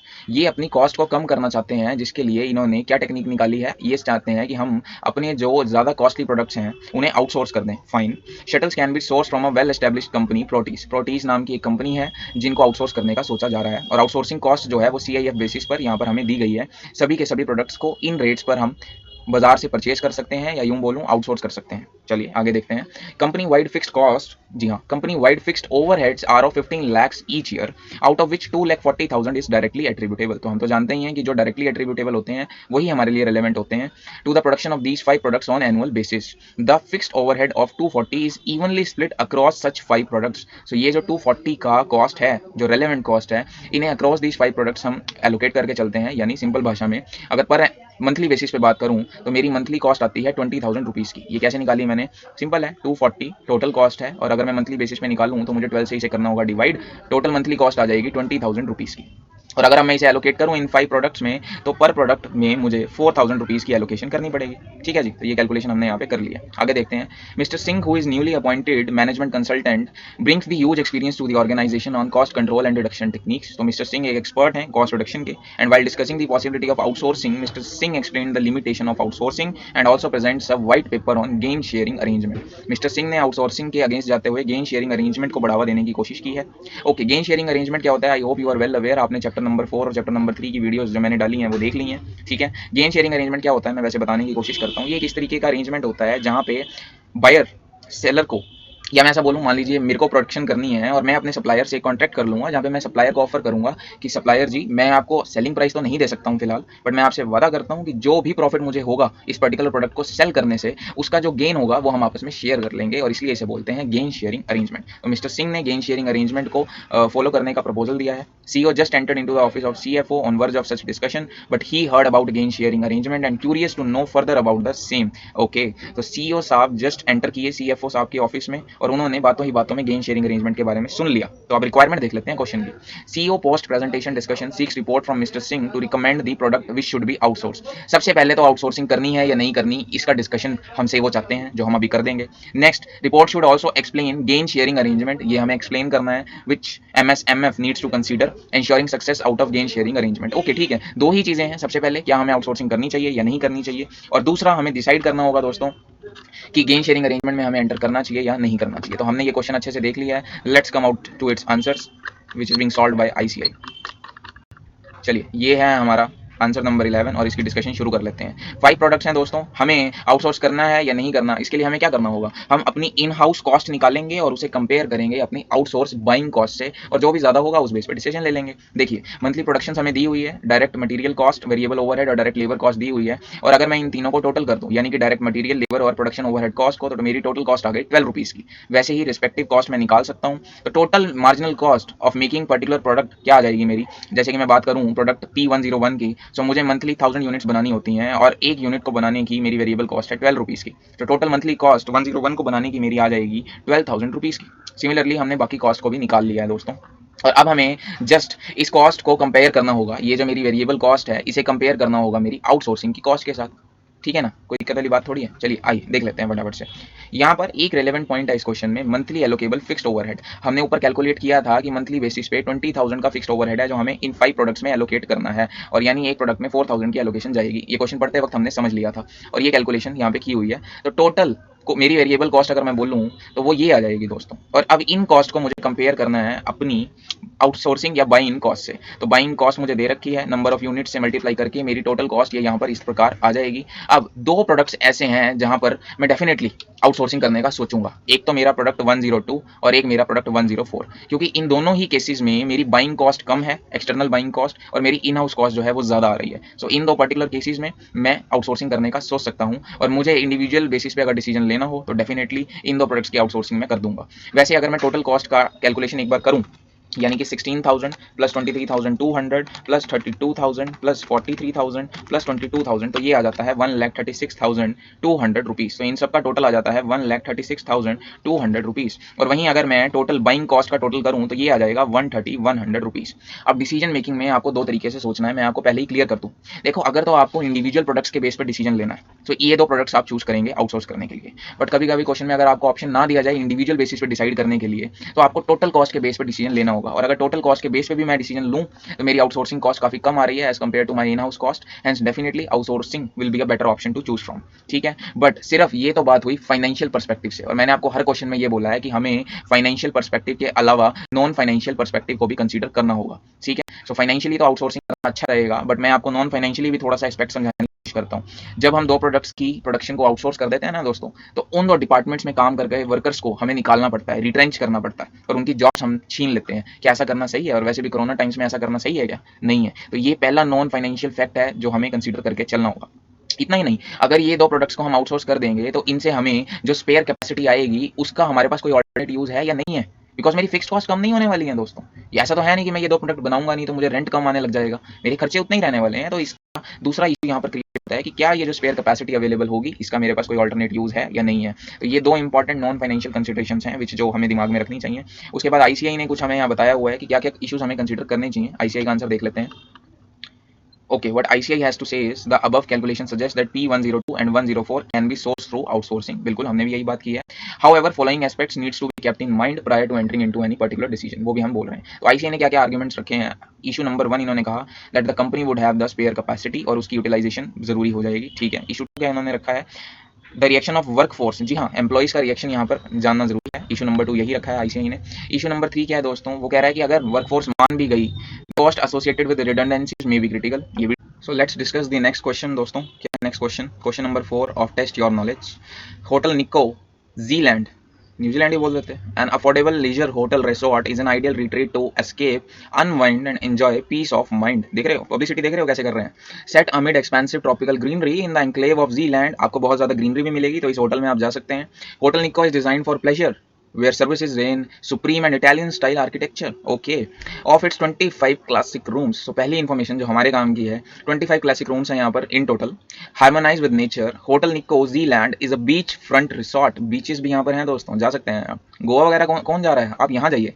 That features a good choice of swim up, pool, bar, gym, oh variety of restaurants as well, wide area of water sport activities like surfing, sailing, jet skiing, ये सब भी यहाँ पर available है। Oh, are available from beach operators at walking distance. The hotel is synonymous with enjoyment, इस होटल का दूसरा नाम ही इंजॉयमेंट दे दिया है क्वेश्चन में। एंड वैल्यू फॉर मनी, ओहो क्या पब्लिसिटी है, मजा ही आ गया पढ़ के। The hotel is synonymous with enjoyment and value for money, relevant नहीं है बट पढ़ के अच्छा लगा। With a large choice of very attractive all inclusive packages, और अच्छे अच्छे पैकेजेस आपको यहाँ पर इजीली मिल सकते हैं। चलिए आगे देखते हैं अब इस होटल की क्या क्या क्वालिटीज और हैं। वेल निको चार्जेस गेस्ट GD 2700 पर रूम पर नाइट, जीडी वहाँ की करेंसी होगी आई होप, तो सिमिलरली आप इसे 2700 रुपीज़ मान लीजिए या जीडी बोल लीजिए, पर रूम पर नाइट, ये आप जरा ध्यान रखिएगा बस, पर रूम पर नाइट बेसिस पे हमें डेटा दिया हुआ है। इररिस्पेक्टिव ऑफ सिंगल और डबल ऑक्यूपेंसी, आप अकेले जाइए या किसी के साथ जाइए, पर रूम पर नाइट का आपसे 2700 ही चार्ज किया जाएगा। तो एक फ्रेंड को ले जाना और शेयरिंग कर लेना, बाकी आपकी मर्जी। The variable cost is GD 900 पर ऑक्यूपाइड रूम पर नाइट। ओके, उनकी वेरिएबल कॉस्ट सिर्फ 900 की आ रही है, जबकि वो चार्ज 2700 कर रहे हैं, तो अच्छा खासा मार्जिन वो अर्न कर रहे हैं, ये मुझे समझ आ गया। निको is available through out 365 days a year and has a 75% budgeted occupancy rate. 365 दिन ये काम करता है होटल, और 75% का इनका ऑक्यूपेंसी रेट है, which is a good occupancy rate. Fixed costs are budgeted at GD 9 million and are incurred evenly during the year. So total fixed cost hotel को रन करने की आती है 9 million पर ईयर के base पे। Now during the second quarter, ये कुछ अलग ज्ञान दिया हुआ है, during the second quarter usually the room occupancy rates remains substantially below the levels expected at other quarters. तो क्वार्टर 2 सबसे खराब क्वार्टर है अगर हम होटल के परस्पेक्टिव से बात करें, बिकॉज ऑक्यूपेंसी सबसे कम होती है इस पर्टिकुलर क्वार्टर में। Nico is expecting to sell 900 occupied room nights during quarter 2. Management is considering strategy to improve profitability, including closing the Nico for duration quarter 2 और adopting one possible option as follows. ये लोग quarter 2 से इतना दुखी हो चुके हैं because वहाँ पे ऑक्यूपेंसी रेट कम होती है कि अब इन्होंने दो उपाय निकाले हैं। पहला उपाय तो ये है कि क्वार्टर 2 के दौरान निको जैसे होटल को क्लोज कर दिया जाए, and adopting one possible option as follows, और दूसरा ऑप्शन क्या है, that there is a scope to extend Nico by creating enough space to run a rustic chic Italian style restaurant to serve its guest. Okay, दो option है, पहला ये निको को बंद कर दें क्वार्टर 2 के लिए, और दूसरा ऑप्शन है कि वहाँ पर ये एक नया इटालियन स्टाइल रेस्टोरेंट ओपन कर लें।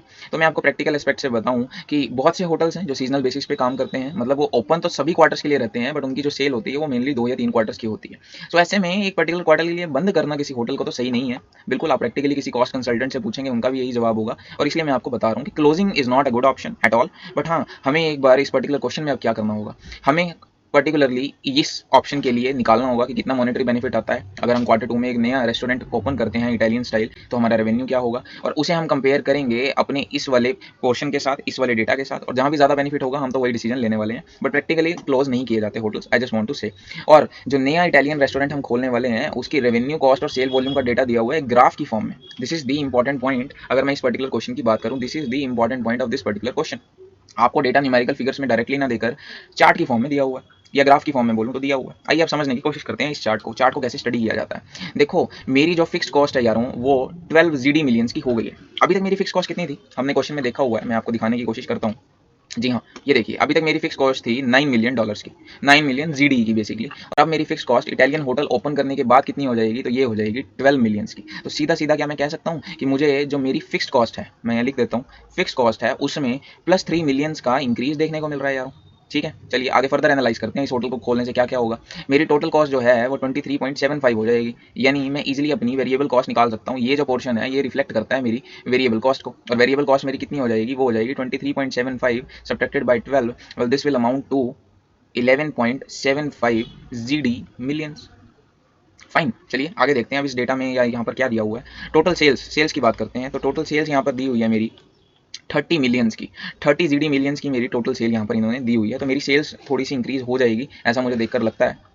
और मुझे मार्जिन ऑफ सेफ्टी, देखो मुझे दो चीज़ें दी हुई हैं। सबसे पहले तो मेरा ब्रेक इवन, आप समझने की कोशिश करो, 5425 का मेरा ब्रेक इवन आ रहा है। ब्रेक इवन कैसे? जहाँ पर मेरी टोटल सेल्स और टोटल कॉस्ट इकट्ठी हो जाती है या एक जैसी हो जाती है, या तीसरी लैंग्वेज में बोलूँ, जहाँ पर मेरी sales is equal to my total cost, वो पॉइंट हो जाता है मेरा ब्रेक इवन पॉइंट। तो ब्रेक इवन पॉइंट यहाँ पे निकाला हुआ है मैंने 5425 रुपीज़ का, ठीक है। और मार्जिन ऑफ सेफ्टी में कितना लेके चल रहा हूँ, सो ये पिक्चर में अगर आप ध्यान से देखें, ये वाला जो पॉइंट है ये मेरा मार्जिन ऑफ सेफ्टी दिया हुआ है, यानी ये है 7310 का मेरा मार्जिन ऑफ सेफ्टी, जबकि मेरा ब्रेक इवन पॉइंट यहाँ पे दिया हुआ है 5425 का। तो इस चार्ट में बस इतना ही डेटा दिया हुआ है। जस्ट एक प्रॉब्लम है इस पर्टिकुलर चार्ट में, अगर आप ध्यान से देखें, मुझे सेल्स दी हुई है 30 मिलियन जीडी की, बट 30 मिलियन जीडी की सेल करने के लिए मुझे कितने यूनिट्स को सेल आउट करना पड़ेगा दोस्तों, तो वो कुछ ये वाले यूनिट्स हैं। बट ये कितने फिगर्स है, कितने डेटा है, वो नहीं दिया हुआ मुझे कहीं पर भी। मतलब जैसे ये 1500, 3000, 4500 दिया हुआ है, वैसे यहाँ पर कितने नंबर ऑफ ऑक्यूपाइड रूम्स आएंगे वो डेटा मुझे नहीं दिया हुआ है।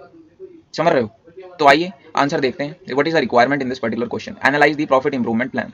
मतलब बेसिकली मुझे ये जो नया होटल है ये ओपन करना चाहिए Q2 में या नहीं करना चाहिए, मुझे इसके ऊपर एडवाइस करना है, ठीक है जी। सो आइए देखते हैं हम कैसे करेंगे। हम कॉस्ट बेनिफिट एनालिसिस करेंगे, मैं आपको पहले ही बता चुका हूँ। हम अपने एग्जिस्टिंग सिस्टम का टोटल फाइनेंशियल करेंगे और उसके बाद मैं नए होटल को खोलने से मुझे क्या बेनिफिट मिलेगा उसको कंपेयर करूंगा और अपना एक फाइनल डिसीजन लूंगा। तो आईसीआई ने कैसे सॉल्व किया है वो देख लेते हैं। क्वेश्चन डिस्कस कर चुके हैं, कोई दिक्कत वाली बात नहीं है। और मेन इसमें सिर्फ इस चार्ट को समझना ही था। अगर आपको चार्ट को रीड आउट करना आ गया है then you can solve any particular question, there is issues in that. फिर भी एक बार आईसीआई का आंसर हम देख लेंगे। चलिए, ये है हमारा answer number 4। The present profit of hotel Nico is total 25 rooms, 25 Italian classic rooms, ये दिया हुआ है क्वेश्चन में। 365 डेज के लिए ये ऑपरेट करते हैं at an occupancy rate of 75%। तो टोटल 6844 रूम डेज मेरे आ जाएंगे। और अगर मैं कंट्रीब्यूशन की बात करूं तो हाँ, हमें सेलिंग प्राइस दिया हुआ है 2700 का, जबकि पर डे की वेरिएबल कॉस्ट 100 की है। तो मेरा कंट्रीब्यूशन आ जाएगा 1800 का दोस्तों, ठीक है। और 6844 रूम डेज से अगर मैं मल्टीप्लाई करूं माइनस 9 मिलियन की मेरी फिक्स कॉस्ट दी हुई है, बिकॉज हम यहाँ पे टोटल प्रॉफिट निकाल रहे हैं, आ जाता है दोस्तों टोटल कंट्रीब्यूशन और उसमें से फिक्स कॉस्ट माइनस की। मुझे करंट सिस्टम में फाइनेंशियली बेनिफिट हो रहा है या प्रॉफिट हो रहा है 33,19,200 का। चलिए, अगर मैं निको को शट डाउन कर देता हूँ Q2 में, which is my option number 1 to consider, अगर मैं ऑप्शन नंबर 1 यानी Q2 में इसे बंद कर देता हूँ, जो मेरे अकॉर्डिंग नहीं करना चाहिए, तो क्या आंसर होगा या क्या लॉस होगा? देखो, मुझे 900 रूम डेज एक्सपेक्ट मैं कर रहा हूँ Q2 में, जो मैं सेल आउट कर सकता हूँ, ये मुझे क्वेश्चन में दिया हुआ है। और पर रूम डे मुझे 1800 का कंट्रीब्यूशन होता है। तो टोटल कंट्रीब्यूशन कितना था? 16,20,000 का, which is going to be lost अगर मैं निको को शट डाउन कर दूंगा।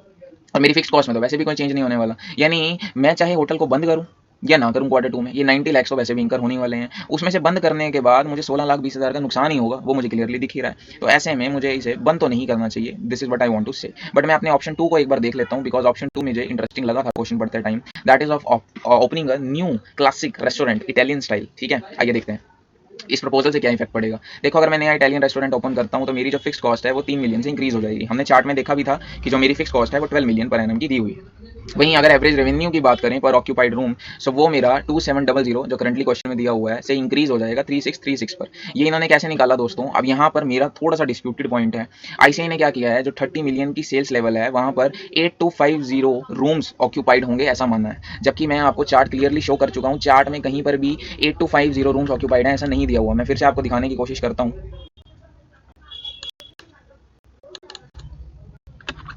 ये देखिए, at a sales level of 30 million, मैं यहाँ पे बात कर रहा हूँ, यहाँ पर 30 मिलियन लेवल की सेल पे कितने रूम ऑक्यूपाइड हैं ये नहीं गिवन है दोस्तों। ये देखिए, ये पॉइंट के नीचे कुछ नहीं लिखा हुआ है। तो ये हम ऑलरेडी डिस्कस कर चुके हैं, बट आईसीआई ने यहाँ पर आंसर निकालते वक्त इस लेवल को 8250 का मान लिया है और आंसर को सॉल्व किया है। तो कोई दिक्कत नहीं है, हो सकता है यहाँ पे प्रिंट होना रह गया हो, बट एग्जाम में तो आपको दिया ही होगा। तो हम 8250 को कंसीडर करते हुए एक बार अपना आंसर सॉल्व कर लेते हैं। चलिए आज देख लेते हैं आईसीआई ने क्या किया हुआ है फर्दर।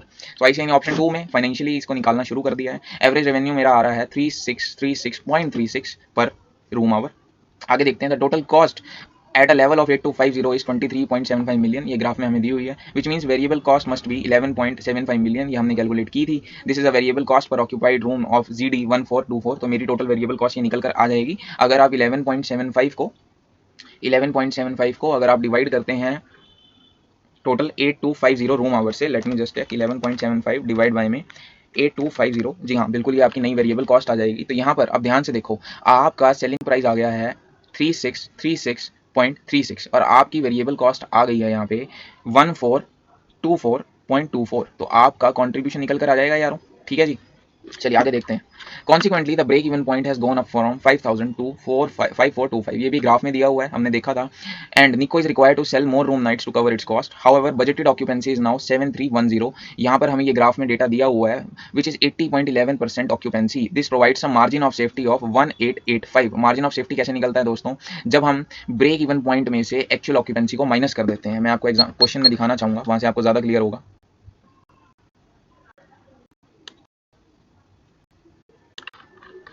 ये देखिए मेरा मार्जिन ऑफ सेफ्टी मैंने कैसे निकाला हुआ है, 5425 मेरा ब्रेक इवन पॉइंट है और मार्जिन ऑफ सेफ्टी का लेवल दिया हुआ है मुझे 7310 का। तो 7310 माइनस 5425 मेरा आंसर निकल के आ जाता है 1885 का, जो मेरे क्वेश्चन में मुझे दिया हुआ है। ठीक है ना, तो बिल्कुल बस आपको चार्ट रीड करना आना चाहिए। और अभी तक तो मैं सिर्फ चार्ट की बातों को रीड कर रहा हूँ, वही बातें उन्होंने वहां पर लिखी हुई हैं और फाइनेंशियली हम देख रहे हैं कि बेनिफिट कितना होगा। तो 1885 का मार्जिन ऑफ सेफ्टी हमने निकाला। ठीक है जी, at 7310 occupied room nights Nico's budgeted profit would be 41,70,597। कैसे निकाला इन्होंने, contribution per unit into number of room hours occupied minus fix cost. जैसे प्रॉफिट का सिंपल सा फॉर्मूला होता है। तो मेरा प्रॉफिट कितना आ रहा था दोस्तों, पुराने वाले मॉडल के अंडर मेरा प्रॉफिट आ रहा था 33,19,200 रुपीज़ का। और अगर